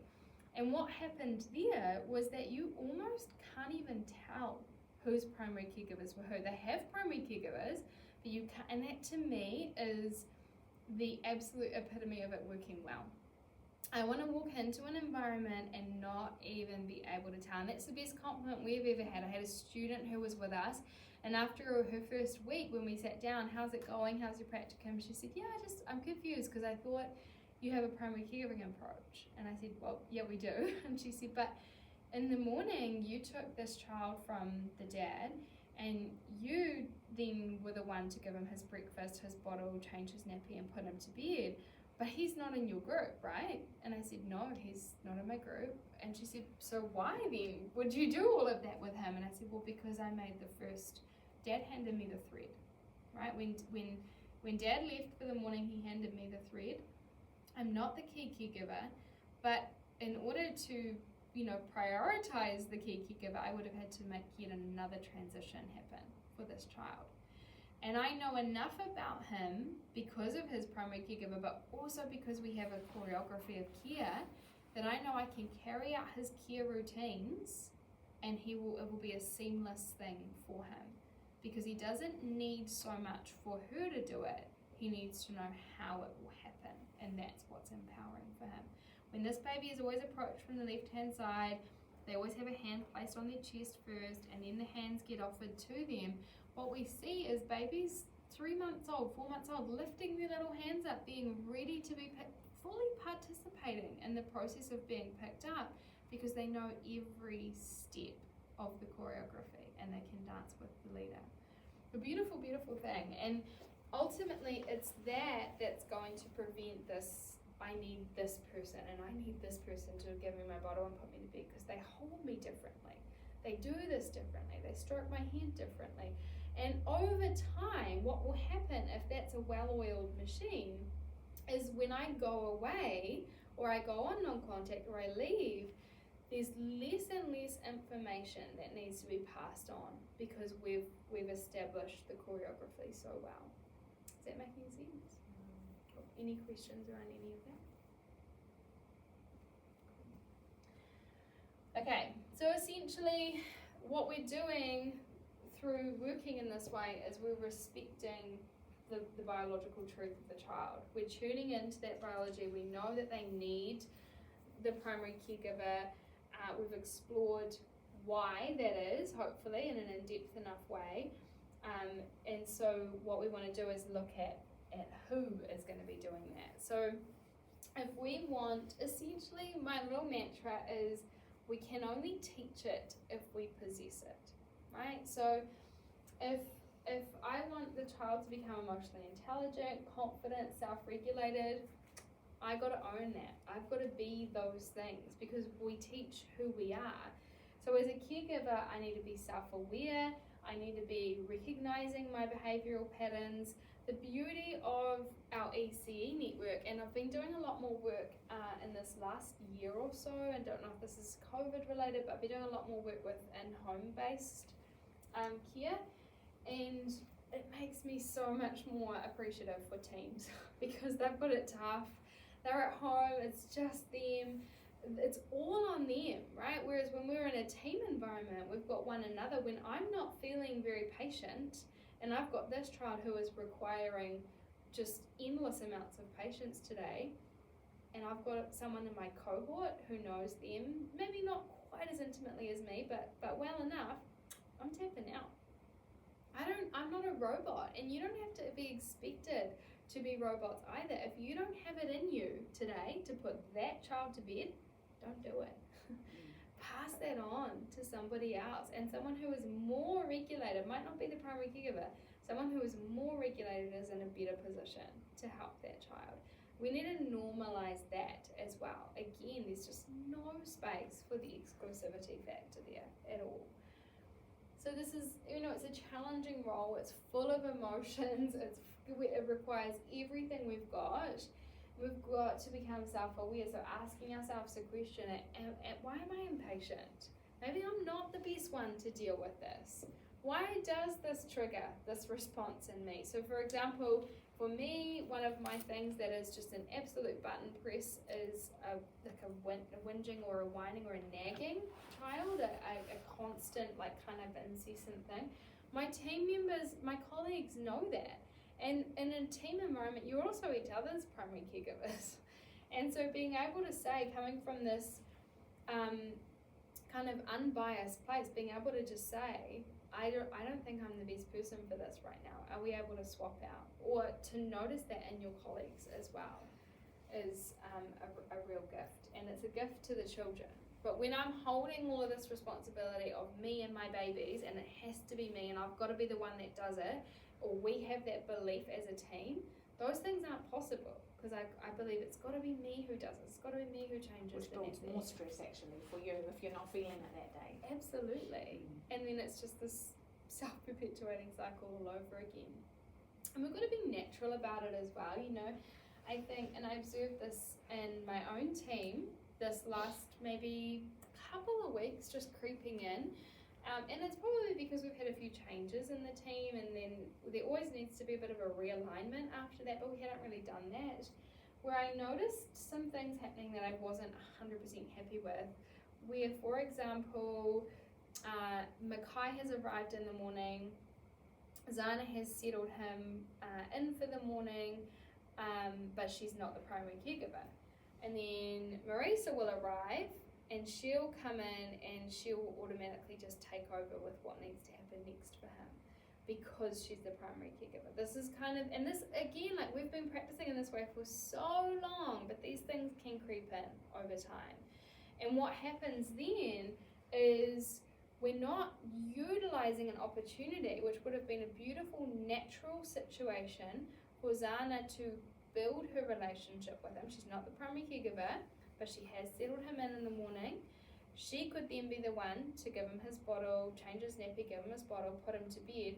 That's growing their relationship and avoiding exclusivity. But instead, because we're operating on autopilot, along comes the primary caregiver and she swoops in and saves the day. It wasn't necessary. Other examples where we create more transitions for a child because of the sake of the primary caregiver, right? So perhaps I have helped a child who was hurt outside, and I have then identified actually this child needs to have a fresh nappy and go to bed because they're tired and it's bedtime for them. I might know that, and I might have already been attuned to that with the child, but then the primary caregiver thinks, but I'm the primary caregiver, I should be putting this child to bed, and we created a whole nother transition there as well. So we need to be thinking a few steps ahead of ourselves and communicating that. We also need to become okay with not being needed as the primary caregiver, and that's a little bit hard, especially when we are enjoying any sense of exclusivity as well. So it's always checking in with those things as well.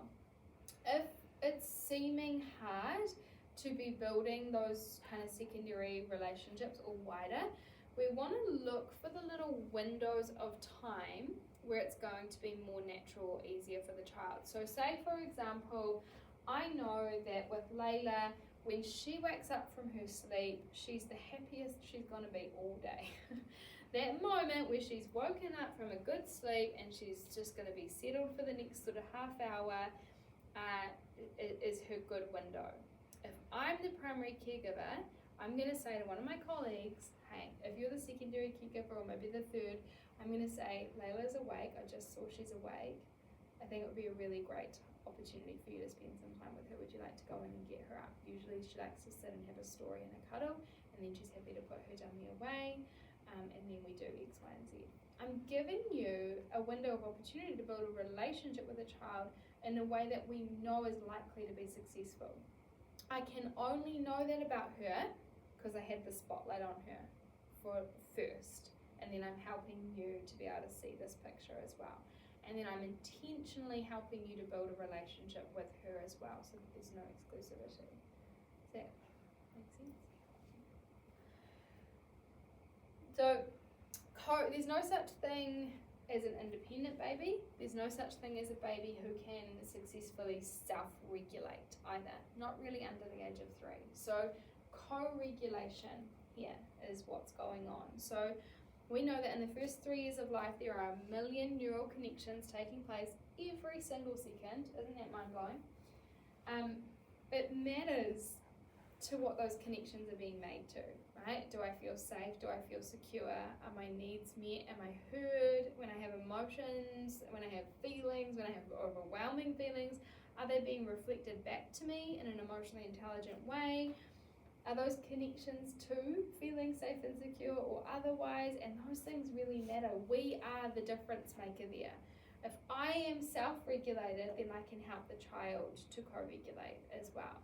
So we want to reflect on our own abilities to do that, on our own thinking and our own emotions. How does this change for me? What causes it to change?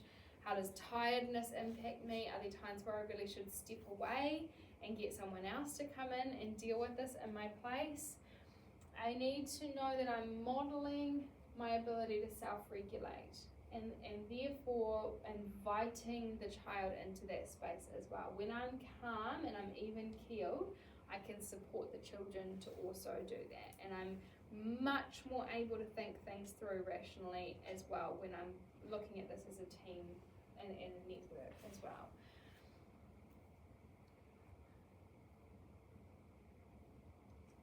So steps towards making that possible. Number one, sensitive observation. So observation of myself first and foremost, my colleagues, because it's starting from here and it's filtering down to the children.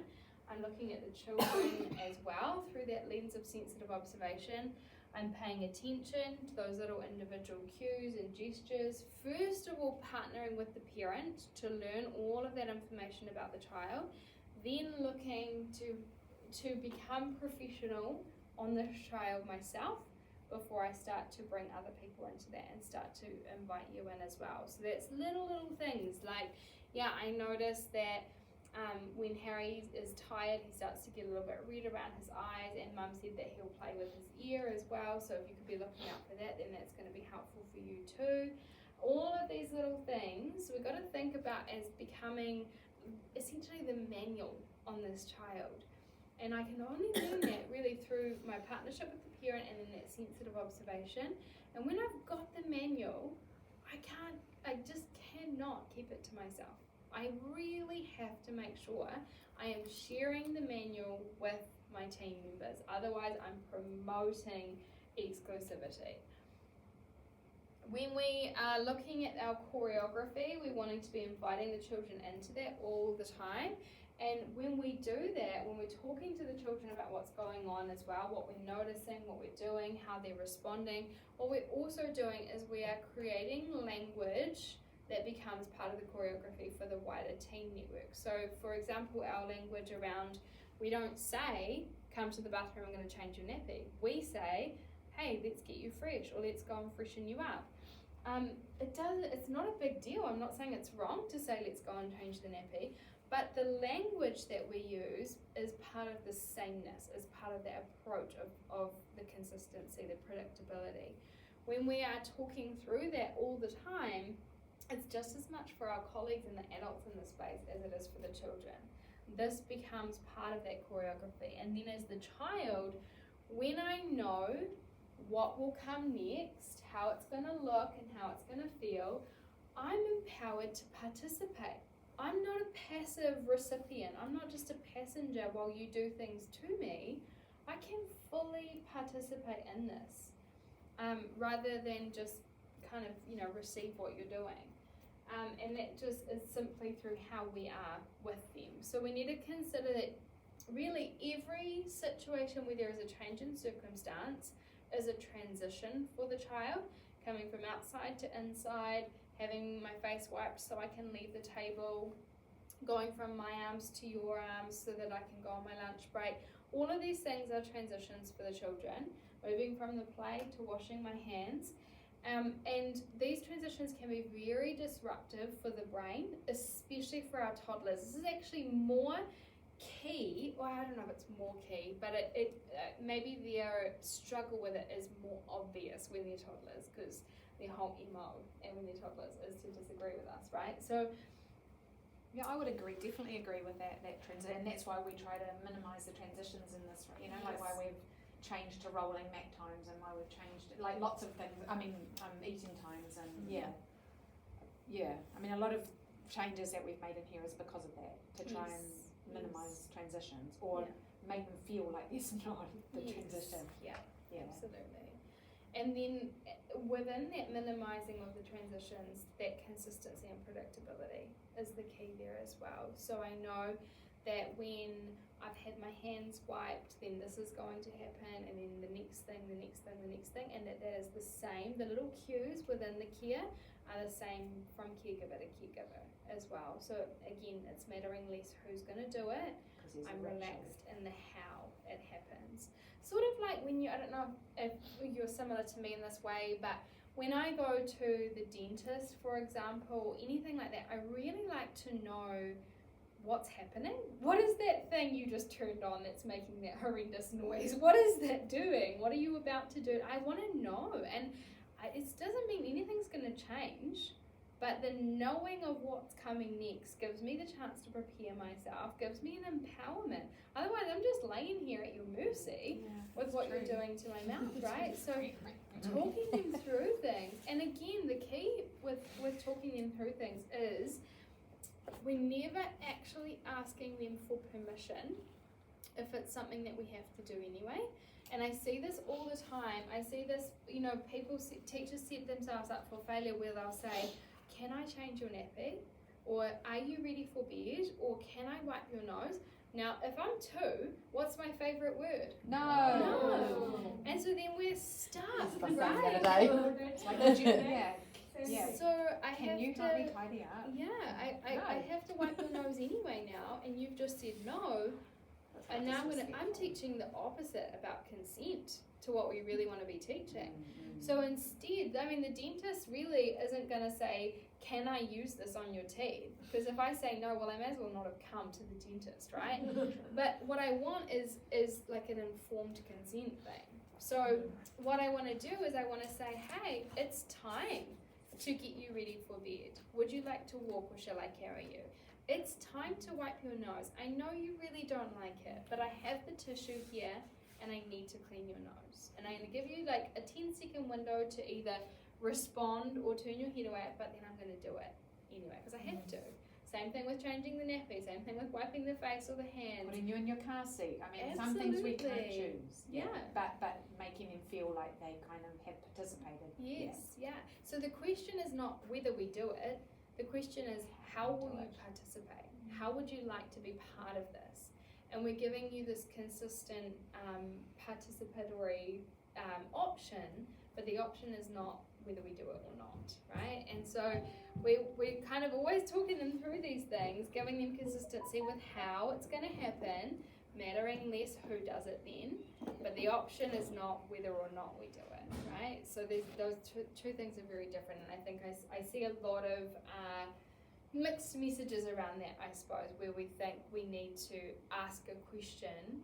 And sure, ask the question if it's a real question. If you're outside and you think, maybe it's time to change this child's nappy, hey, are you ready for a nappy change? If it's really a question, if you don't have to do it right now, sure, ask away. But if you have to change that nappy right now, because there's a situation going on, don't ask the question. Whoa, we got to head to the bathroom. Are you going to hold my hand?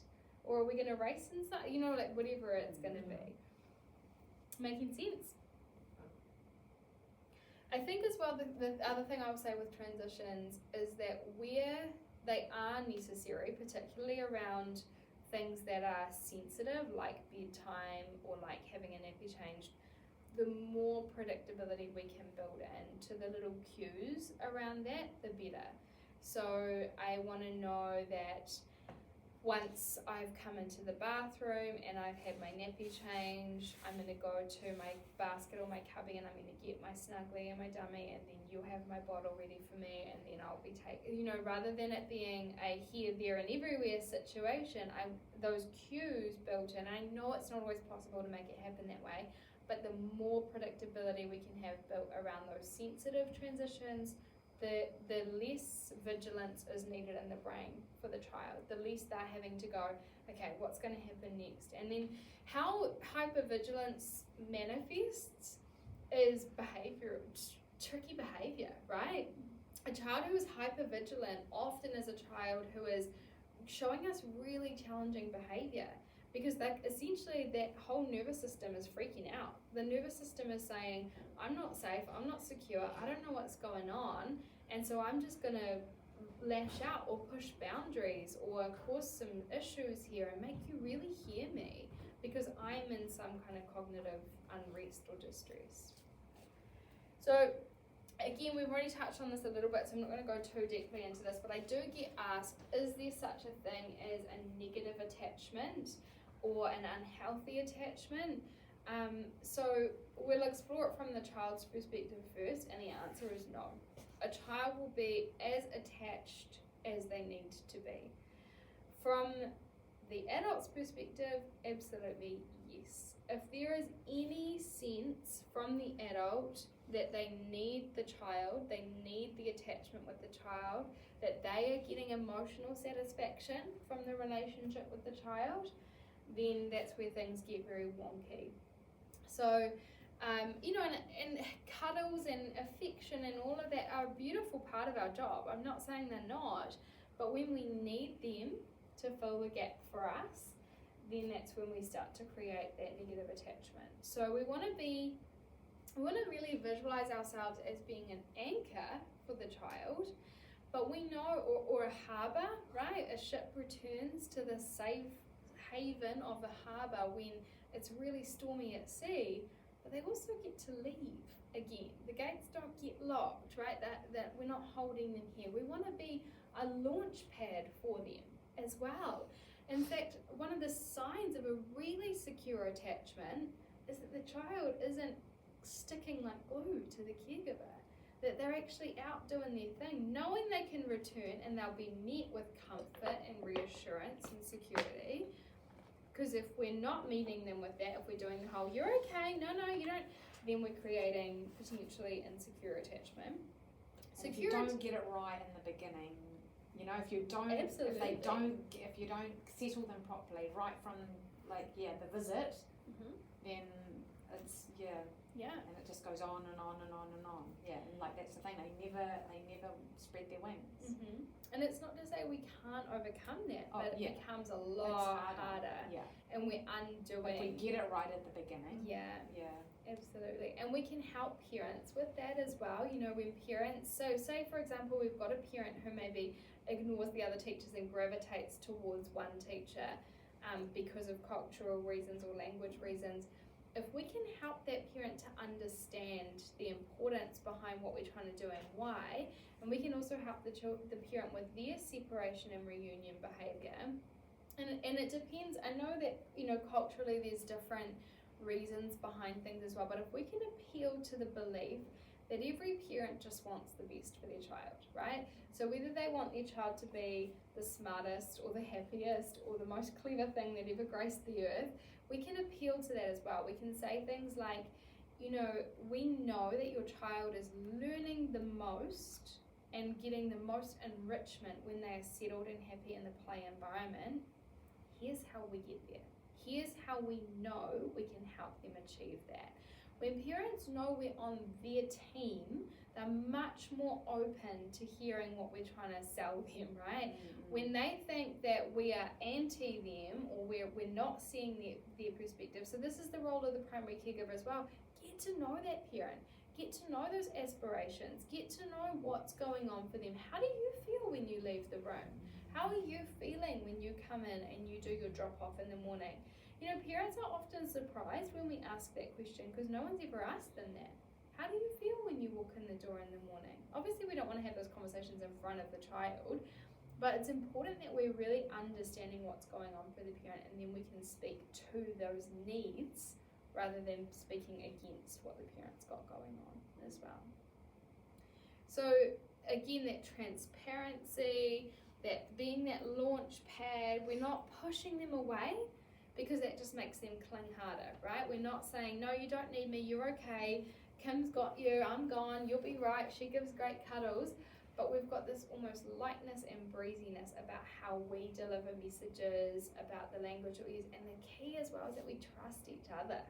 We really have to trust each other with this approach, that when I leave the room, you've got the group, you've got the children, and that I have given you enough information as the expert on these children that's going to help you in that role as well.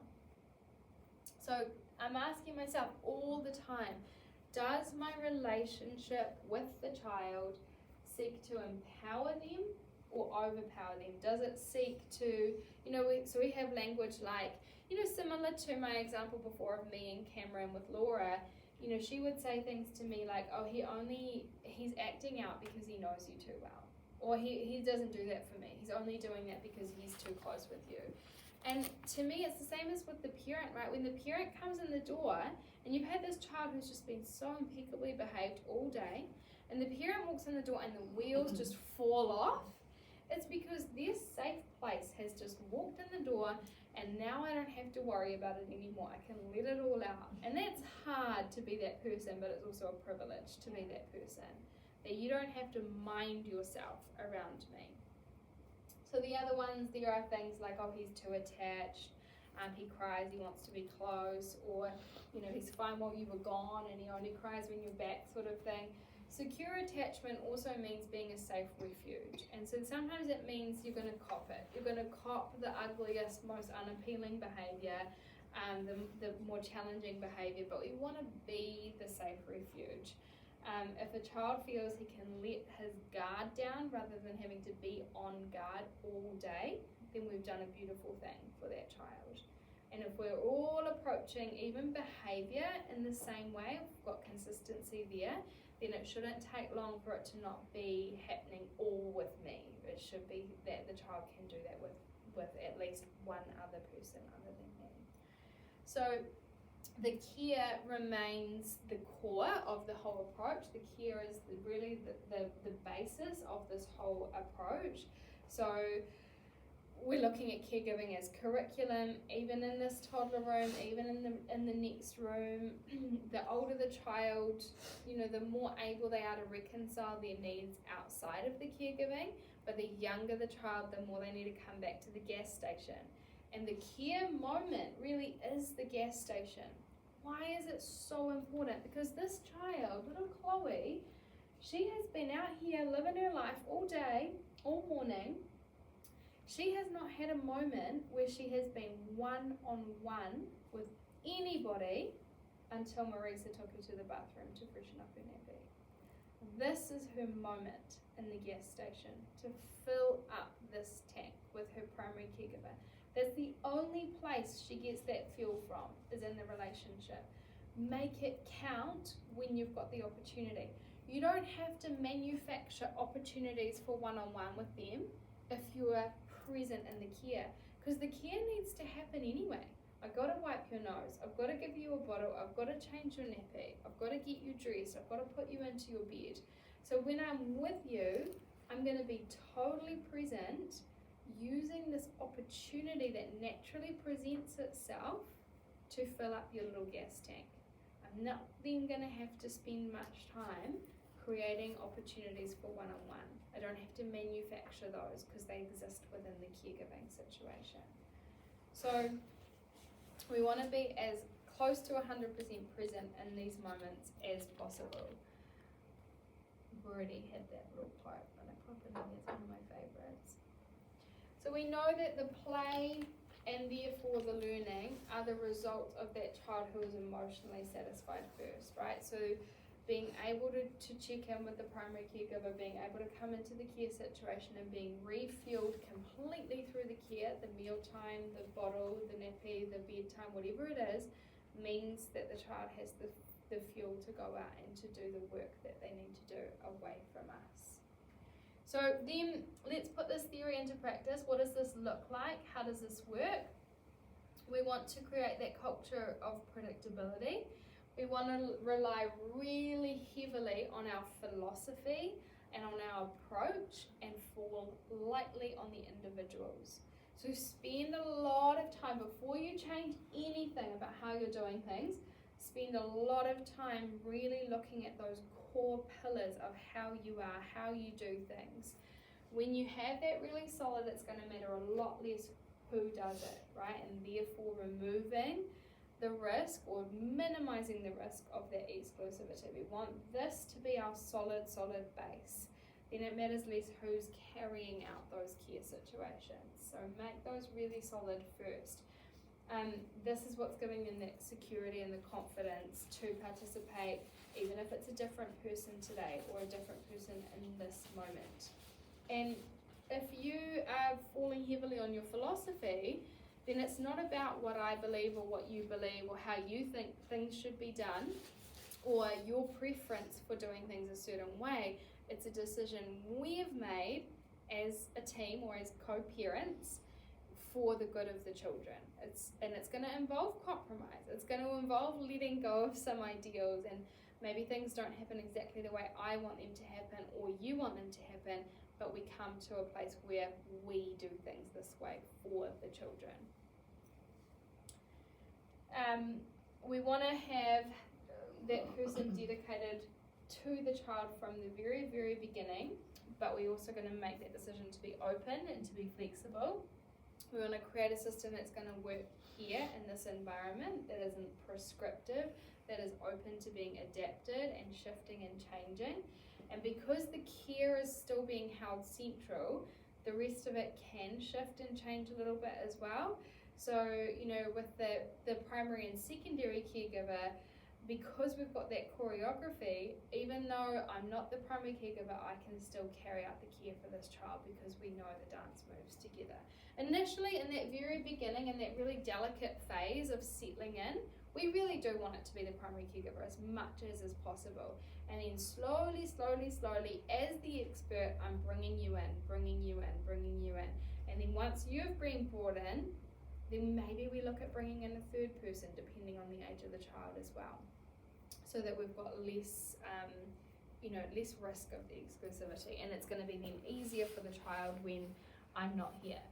So my role as the primary caregiver, first and foremost, develop that relationship with the family, learn as much from them about their child as possible, continue to build that relationship with the child through that sensitive observation, through being really attentive to them in the care, learning who they are, what makes them tick, what is interesting to you, what you're capable of, how much you can participate, what you need from me. I learn your signs, your cues, your gestures, your little quirks, the little things that are unique to you. And then in my role as the primary caregiver, I'm attuned to those things, and I protect the privacy and the intimacy of those moments, right? I had an experience a while ago when I went into a centre and I was observing in the room, and I saw a child who was quite new to the environment. A few weeks he'd been in the environment, and I saw a teacher who I knew was a reliever go to him, pick him up and take him to the bathroom to change his nappy, and he seemed fine with it. And so later on I said to her, we were talking, and I said, do you work in this room regularly? Because I assumed if she's changing this child's nappy, that must be the case. She said, oh no, I've never worked in this room. I'm usually up in the preschool room. I'm just here for today. Now, when I go into environments and I see children who just seem to be totally okay with anybody and everybody doing things that are really should be intimate. They really should be. Having your nappy changed should be an intimate situation, that we protect your dignity and we protect your privacy. The fact that anyone can do it and you're okay with it is a red flag for me. We don't want them to be that open to anything happening to them with any person. A child seeming okay with things. Remember earlier we talked about that attachment stuff. The child who is avoidant and doesn't express the emotion over anything is not necessarily okay. Often in the studies, those children had the highest internal stress responses. So we also, as the primary caregiver, we're respecting the child's true readiness for things. So the more we push a child into wider attachments, the more tightly they're likely to cling to us, the stronger they push back. So we want to allow them to step away from our arms because of how strong our attachment is, rather than pushing them, or equally as bad, holding them back from others as well, because I want you to be mine. And then we share that knowledge. So there's no such thing as my babies, my group, my children. That's not balanced or rightly ordered thinking. No one belongs to anybody. If I know this child, I have to help him fly. For me, as a primary caregiver, there is nothing more satisfying than seeing my children in my core group really loving other people and engaging in relationships with other people. And if I see that, I'm doing my job right. I'm doing something right. This child is secure enough because of my relationship that they can be in relationship with you. And then I'm going to jump on that moment and I'm going to say, hey, since you guys are having such a beautiful moment, how would you feel about putting him to bed? I'll make his bottle for you and you can get him ready if he's going to be comfortable with that. I'm going to use those moments, even if you're not even the secondary caregiver. If you're having a beautiful moment with a child in my group, I'm going to pounce on that and I'm going to help you to grow that relationship more and more deeply. So tell your colleagues about all those little quirks, the way she likes to be held while she has her bottle. The more information you can share, the better. And we need to get over the idea that people are trying to control us by sharing the information as well. Like my colleague that day when I was telling her all about Cameron, and I could tell she was thinking, whatever, just go on your holiday, I'll be fine. We have to get over that and accept that this teacher is sharing this information for the good of the child, and she's the expert on the child. I need to pay attention. And I think sometimes that mentality that kind of that day my colleague showed to me, sometimes we can do that with parents a little bit as well. We can kind of hear the parent and we can think, okay, whatever. When you're gone, things aren't going to happen that way, right? Whereas we really need to let go of that as well. Have this, ultimately it's coming from a place of humility for us. And then the secondary caregiver is, and this can be applied to secondary or the third caregiver as well if the children are older, but we'll just look at it for the sake of ease. We'll look at the secondary caregiver. Your role is to learn from the primary caregiver about those children, as well as working yourself on developing a relationship with the family as well. We don't want to overwhelm the family too early with bombarding them with a secondary caregiver or a third caregiver, but over time, as you start to see that child settling in, and it's little things, like if you know that this parent gravitates towards the primary caregiver and doesn't want to borrow you, then your job is to really observe this child really closely this afternoon, so that when that mama comes in the door, you can say, I noticed the most incredible thing happening in the sandpit. He was pouring the water from one tiny little vessel into the other, and it just blew my mind, his attention to detail. This parent all of a sudden is listening to you because you have something specific about their child. You're seeing their child. Often, when we meet with someone who's a bit prickly with us, right, this parent doesn't like me, they want this teacher, we respond to that by being a bit prickly ourselves. And well, she doesn't like me, so I'm just going to give her space. I'm just not going to intervene, or I'll just stay out of it. No, get involved, pay attention. Really start to work on building that relationship, and over time it's going to happen. So if the primary caregiver is not always going to be available, and they won't be, we want someone to be able to step in seamlessly. So they're not going to be there for every drop-off, every pick-up, and we need to start planning from the very beginning on making those transitions seamless. So obviously once the child is settled in, ultimately, then we're really going to start kind of using as many opportunities as we can. If they're hungry or tired or unsettled, probably not your moment. If they're settled and happy, that's your moment. And really, as the primary caregiver, you should be looking for those moments to pass on to your secondary as well.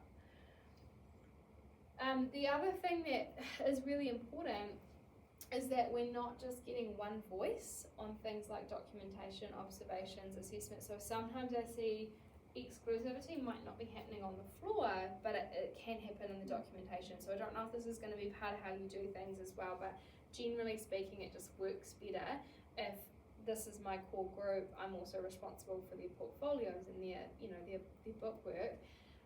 But it's so important that that doesn't become a tunnel vision thing as well, which can sometimes happen. We just get one singular voice on things as well. We want to be open and flexible to that change if and when it's needed. So say I have begun the settling process with Kaya, and it's been a week and she's not really gelling with me, and she's much more gravitating towards you, and there's a child in your group who's pretty happy to be with me. So what we do is we swap them out. We look at this child much more naturally inclined to be comfortable with you, And if there's someone who can swap, we're going to make it happen, right? I remember having a child in my group who just wasn't settling. And it was, I think it was about 2 months, and it was just hard. Every day it was just so hard with her. And, you know, we just kind of, everything was as we wanted it to be, and we thought it was just a matter of time. Then my colleague came back from maternity leave. She had never met this child before, and her first visit day that she came and did in the room, Olivia Grace was just glued to her side. And it was really hard for me to not take that personally and not think, I have been trying to settle you for 2 months. You have met her today and you feel safer with her than you do with me. What is wrong with me? Right? And so when Marisa came back to work full time, Olivia Grace finally settled in. Because, and we don't know why, but because she found the person who she felt the most comfortable with. We swapped someone else out and we made it work, and then eventually we started working hard for me to build the relationship. And it took a long time, and it took Marisa being the expert on her to help me build that relationship as well. Little things like, she's usually always happy to have afternoon tea. Why don't you give her her afternoon tea? She's usually always happy to read a story when she's woken up from her sleep. Would you like to do that with her? Little things like that over time built the relationship, but it was just simply not the right fit. We also want to be a network of support and have the ability to step in when needed. So if I'm needing extra support, I know that I've got a colleague who can step in and have my back. It makes me a better educator. We don't want to isolate ourselves as islands in a primary caregiving approach. So, you know, when my new child comes in and they're settling with me, my other children have just such a great bond with their secondary or third caregivers that I can focus on this child and not feel like they're missing out massively. Because I know that my secondary is going to meet the needs of my children. It's also helping to support the child while they do wait for their primary caregiver. So maybe this child's not going to be perfectly comfortable with you putting them to bed, and ultimately this is a judging it situation by situation. Sometimes this child can't wait for the primary caregiver to go to bed and they'll be happy enough with me that I can do it. Sometimes it's actually hard for the child to wait, but not as hard as it would be if I just stepped in and did it. So I'm going to just be there with them while they wait for the primary caregiver. So it's knowing the situation, knowing the individual child, knowing the moment by moment thing. Stepping in then and working as the primary caregiver when that primary person is off the floor. So this doesn't detract from the relationship, it just gives more freedom and more practicality. So for example, how we make it work when we have relief teachers in the room is if I'm the primary caregiver for my group and I'm away today, you will step in and primary care for my group because they don't have anyone here for them today. And then the reliever will care for your children because you're there to tell her what needs to happen for them. Does that make sense? Yeah. So you're going to be there for the ones who don't have their person. You're going to be doing a lot today, but you're going to be advocating for yours and helping the reliever to care for your group, but you'll still be there. But and that's just what works for us. It doesn't necessarily have to be that way. Helen, yes, I could listen to you all night, and everyone's very interested, but maybe everyone how much longer do you think? Sorry, I had aimed just for 8:30, but 8:30. No, that's okay. No. I just think if everyone knew, because I didn't we really know. Sorry, I didn't really know how long you were going to be. So is that okay with everybody? I just thought if we knew that it was 8:30, then probably everyone's wondering. Okay, yeah. cool. Because I said probably 8. So okay, I didn't sorry. Yeah, no, what don't be sorry. We've got a few. Just predictability. I'm just predicting for my staff, so they know. And I'm just going to get a sweatshirt. I will wrap it up in a few slides, and then if anyone's got anything that they want to discuss, then that can be our wrap up. And then the good thing is, I know, like from last time, and for everyone, that you're available and email and stuff. Absolutely. So because there's probably a lot to think about. Yeah, and where to next and how to tackle it. Yeah. Absolutely. Okay, so some key questions to be asking ourselves as we're stepping forward and as we're continuing through the process. Am I coming from a place of love and respect? So in everything that we're doing, I'm asking myself this question. This is only going to be possible if I've got the basic trust and support of my team and of my leaders. This is a very easy question to ask. Are you supporting me? Do I have what I need from you? This is a trickier one for us to ask. Do I provide that? Do I truly, truly trust my team and my leaders? Do I provide that trust and that support in them as well? And then we want to decide what we are prepared to commit to, be open to the ongoing development of that process, and be flexible and allow for it to grow and to evolve as we go as well. This is going to be unique to the individual centre, to your whānau, to your culture, to your way of doing things. This is not a black and white approach, and it's going to really take Magda's little favourite quote as well, it depends. And it's going to take that, and that's going to be a little mantra as well. So we were right there. What I would love is if you've got any questions now, I would love for us to be able to chat through any of those. If you have anything as you go that comes up, if you are even in your little pods or your cohorts or as your individual rooms, if you are wanting to kind of sit down, have a conversation together and go, okay, let's map all of this out, let's break the groups up and divide the children up. And then if you want me to be part of that, if you want to talk with me, if you want another set of eyes on it, then I'm always happy to chat about it. So that would really be, I guess, that would be step one, I think, would be to look at your groups, look at your numbers, look at your age groups and your teaching team, and then map it out how it could work in theory. Look at that, and then I would look at the choreography aspect before you change anything else, and really work on getting that solid before we start to change anything else. We want to make sure that our absolute core is stable, that we are falling very heavily on that, on the philosophy, on the approach, on the choreography, lightly on the people, and then we start rolling out our plan one step at a time as we go, and I'll hold your hand along the way. Does anyone have anything that's come up that they want to ask about or talk about while we're all still here together? I'd like to brief us on transitioning of children from the baby's room to the house, the room, and how should the best way of doing. I was thinking the same thing. What's the best way of doing it? Yeah, because at the moment we are kind of when they open come the door and in you transition, go. they've got a familiar teacher from that room to accompany the child for the first few days. So it's similar to when a parent visits, you know. So like they're not their parent, but they're co-parenting that child. So they bring them, and I guess if we were doing primary caregiving, that would be their primary caregiver.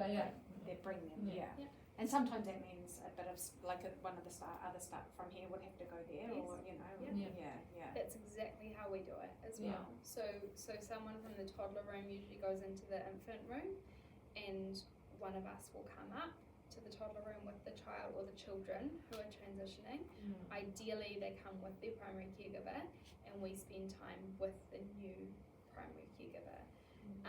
So that's where you'd obviously have a lot of like, say if it was me bringing a child to Jessie, I'd come in and have a conversation with Jessie leading up to that as well, before the child And she starts gives us visiting. all the information that she knows about the child with us in our team. Yes. And if possible, what would work, what we've been experimenting with more lately is when we know that there's transitions that are going to need to happen within the next month or so, whenever there is a need for cover in that room, it's the new primary caregiver from the toddler room who comes in, or whenever there's peace and quiet and all is calm in the west, we'll swap. We'll just say, hey, do you want to come and do a teacher swap for an hour? And That's a good idea. The toddler teacher will go down to the infant because you room. can learn in their environment. And start observing them as well. So you're really there. So when the toddler teacher comes down, we just started playing with this in the last sort of maybe few months. When the toddler teacher comes down, we try and either not give her any jobs to do, or we try and give her jobs where she'll be able to really observe the children. So that is her job. That's her job, is to be there to observe. And so we try and pick moments where it's a little bit quieter and there's not any major needs. We don't want her kind of pushing herself on the children, but just to be there and observe and hang out and have a chat with the primary caregiver. So that we'd aim that they would, the two of them, and it doesn't always work like this, because sometimes we might have a child from my group and a child from that group who are transitioning, and we can't have all the caregivers there at the same time. But it's just as much as we can possibly begin to build those relationships as early as possible. So you might have, say if I'm the primary caregiver for Hazel and Jessie's going to be her new primary caregiver, Jessie would come into our room, we'd sit together with that child, or would I just carry on as normal and get on with my day? Or would I sit with Hazel and Jessie and interact as a three? Well, you don't know, because it's what Hazel It's what, needs. yeah. And I would just be aiming to make it feel as natural as possible. So you're not there to sort of go, oh, Hazel, you know, like, here's just, Jessie. it's just very breezy and natural, and gradually that you could start kind of stepping in a bit more. So if you sense that she was comfortable, or that the group that were transitioning were comfortable, I might say something like, oh, Jessie's actually going to do Kai time this afternoon. Won't that be exciting? I've got it all set up for her, and then I'm just going to be over here writing in the books. Because that's something I'd like to get right between our two rooms, is having having that side of it right. Instead of just opening one door, pushing the child out, opening another one, dragging it up. But we don't do that. But no, we don't. I think we've got quite a nice process. It sounds like and that, even the fact that that's not a solid fence is part of their transition, because they've seen these teachers, they've heard their voices, they often chat to them over the fence, so that they've already kind of know, you know. Sometimes they come in here, you know, and if you've got a sibling here especially, you know, so it's different than, but I think we actually probably do in-centre transitions better than we do transitions from family. It sounds like, from what you're describing, it sounds like a lovely process, and there's always ways we can be refining. I think the thing we've come to accept is that, because what we would love to work towards eventually is continuity of care, so that if I'm the caregiver in the infant room, I actually move through all the rooms with you. What feels impossible for us at the moment is just staffing around making that possible, and age groups with enrolments and blah blah blah. But that's the long-term vision. But because it's not possible right now, we've accepted that it's not perfect, and it's going to be hard, just as it's hard when they're settling into the centre. There's going to be bumps and there's going to be transition. We can't remove it short of moving with them, we can't remove the transition factor, but we can do a lot to minimise the stress, but remember that buffer to that stress is always to wrap the stress in relationship. And I think the key is that we don't, it's like, this day you're out. Like, we never do that. So some kids need 1 week, some kids need 3, some kids still want to go back and visit 3 months later. And, you know, that's our job to figure that out and not shut that down and let them have that some choice. Yeah, I feel like the transitioning from infants to toddlers is something I'd like to do better. Like a personal sort of goal. And so my recommendation pretty much, like across the board with any changes or what could we do better, is always first of all just to document what is happening, and really just watch and observe and pay attention to what is happening. We can come out with all guns blazing, come out the gates all hot, and then it fizzles because we haven't really taken the time to have the growth come from this solid place. So, you know, when people come to staff and I say, please don't go back to your centres and evangelise anything or anyone, because you just need to see what is happening now. What are we doing well, and then build on those things. Let the other things fade away and build on the things that are happening well. But we've got to know where we are now before we can know where we're going as well. Yeah, I mean, the incident with Hazel calling me over the fence the other day, that was a bit eye-opening for me. That, oh my God, she actually does need me. And that, okay, I could probably have done this transition a little bit better, or... just being a bit more aware of... And you allowed her to come with her cuddly too, and it helped. Yeah, because she bought a little cuddly that day, and so I went back and got it, and it just made me sort of sit back and think, I really could have done that better. And there's an example of you knowing her, right, with the cuddly and knowing that that's going to be the thing that will help her, you know. And a teacher said to me, I was in the older children's room the other day, and there was a child who I didn't know very well as an older child, but he used to be with us as an infant. And I thought, oh yeah, we'll still have a bond, like it'll be fine. And his primary caregiver actually said to me, and it unfortunately wasn't till lunchtime, but she said to me, with him, if he feels like he's backed up against a wall with a decision, that's the end of it, and you're in a battle with him. She said if you can give him like a bit more warning than you probably would with any other child about something about to change, and then this is the language that I like to use and I find this really effective. And I remember thinking, why didn't you tell me this morning? But it was those tiny little things that really, and then in the afternoon, it transformed our whole afternoon together, because she just knew these little things about him. And it's the same, you know, we just need to cross that barrier that we feel about coming across as a know-it-all, or coming across as being controlling or telling other people what to do. And if we are being humble as secondary caregivers or as new caregivers, we would see that you are the expert, and I want to glean as much information from you as possible about this child. And that's really going to be the key, I think, with the transitions in between rooms as well. Yeah. Another thing, sometimes Michelle says, oh, in the morning she will have a transition visit like for 1.5 hours, but on that day there might be our staff away. We might not be able to provide that much attention and care, so we can talk among ourselves and say, this is not a good day. This is not a good day, we are very busy, can she come in the afternoon after the sleep, something like that. Absolutely. And as they should say, oh, like she's come in, mum said that she didn't sleep well last night. She really didn't cope well with her drop off, so I don't think it's a good idea to come. Sometimes we absolutely. have children who are over here, but they did not have enough sleep, and we have to send them back. They can have a good sleep, have a 1 hour sleep, then they can come back. Absolutely. And we always reading those situations, because what can happen if we push something, they'll see it as a negative. It's a negative, and that gets wired in to the brain. And you know, I mucked this up with a child who was visiting with a parent the other day, and when Mum started to describe their night, I should have said, I really don't think you should leave her today, because it was the first day Mum was going to leave. She was only going to leave for half an hour and then come back. But she just told me that they'd had this terrible night, and she couldn't know why, because she usually sleeps through, and it was really weird. And she left, and I let her leave, and this child cried, and we ended up calling her and saying, please can you come back, she's really upset. Then the next time, she'd been doing so well, the next time, Mum said as soon as we pulled into the car park, she started to cry. Now, and I knew it was because of that one negative experience, so we've got to be always reading the situation and knowing that it's better to wait for that readiness and have a good experience that's actually going to end up taking less time overall. Which is the same reason it's not like, oh, you're 2 today, bye.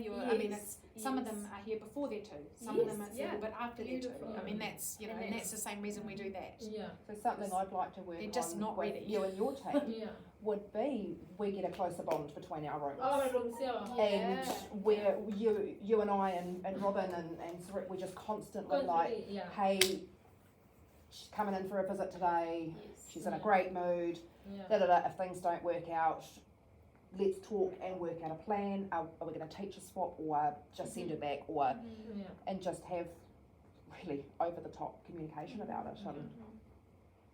You can't communicate too much about this stuff. I think that's the other thing I notice as well, is that people are hesitant to to be seen as being a bit over the top, or like it's not really that big a deal. Why are you making such a big deal out of it? But we really can't communicate enough about this stuff, and the more information the better. So prior to every child transition, this might be something that you already do, the primary caregiver from the room that they're leaving writes a getting to know you story about the child, and it goes into the teacher lounge, everyone reads it, not just the primary caregiver, but everyone, and it's the silliest little details. We were just of talking absolutely about that. We everything. need to start doing that. Yeah. We don't really do that. We have a little form, but not. Yeah. We're doing all about me from we the were saying family, we would like but not to room do to that. room. Yeah. We were just saying that we definitely need that.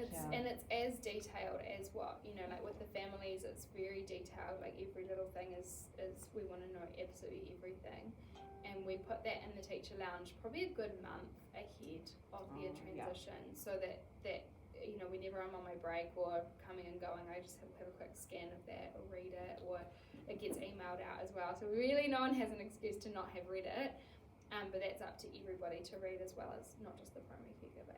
But that's written by the primary caregiver with collaboration, I suppose, from other teachers as well. So we're just covering all bases, really. Well, I think you've given us a lot of food for thought. Yeah. I mean, we've all really enjoyed, because we've watched your video from Conscious Collective. I'm going to forward it to Robin as well. Cool. So she's going to have a look. But I think that I like that. I think that's what we need to do. We need to do some observing. Where are we? And where maybe are we thinking we'd like to go, and how we're going to get there in the time. But I think don't change anything. Just calm down. But already you change your thought and your mind.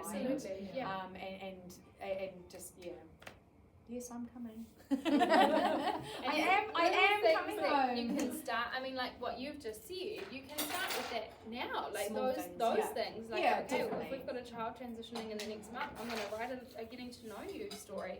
And then there's other things. Another helpful way to approach it can be, what do we want the next 3 weeks to look like? What do we want the next 3 months to look like? Yeah. And so, the immediate changes like that, or like just the way we're seeing things and the conversations we're having, that can happen tomorrow. But the bigger stuff, we want to just kind of like hold tight and really spend that time kind of getting things established first. So it's common ground, isn't it? Where are we now? What do we believe in? How do we get there? But together. And what is our approach as a team, not as individuals, but what is our on the big issues, on the core things. It's okay to have differences between you, but on the core issues, like what does it look like to be put to bed? What does it look like to have your nappy changed? What does it look like to be told no, to be disciplined, to be asked not to do something? Those big things, sameness between you. Now I know that was security. Security ringing me, because I said that we'd be. I was just like, who is ringing me? Actually? That's awesome.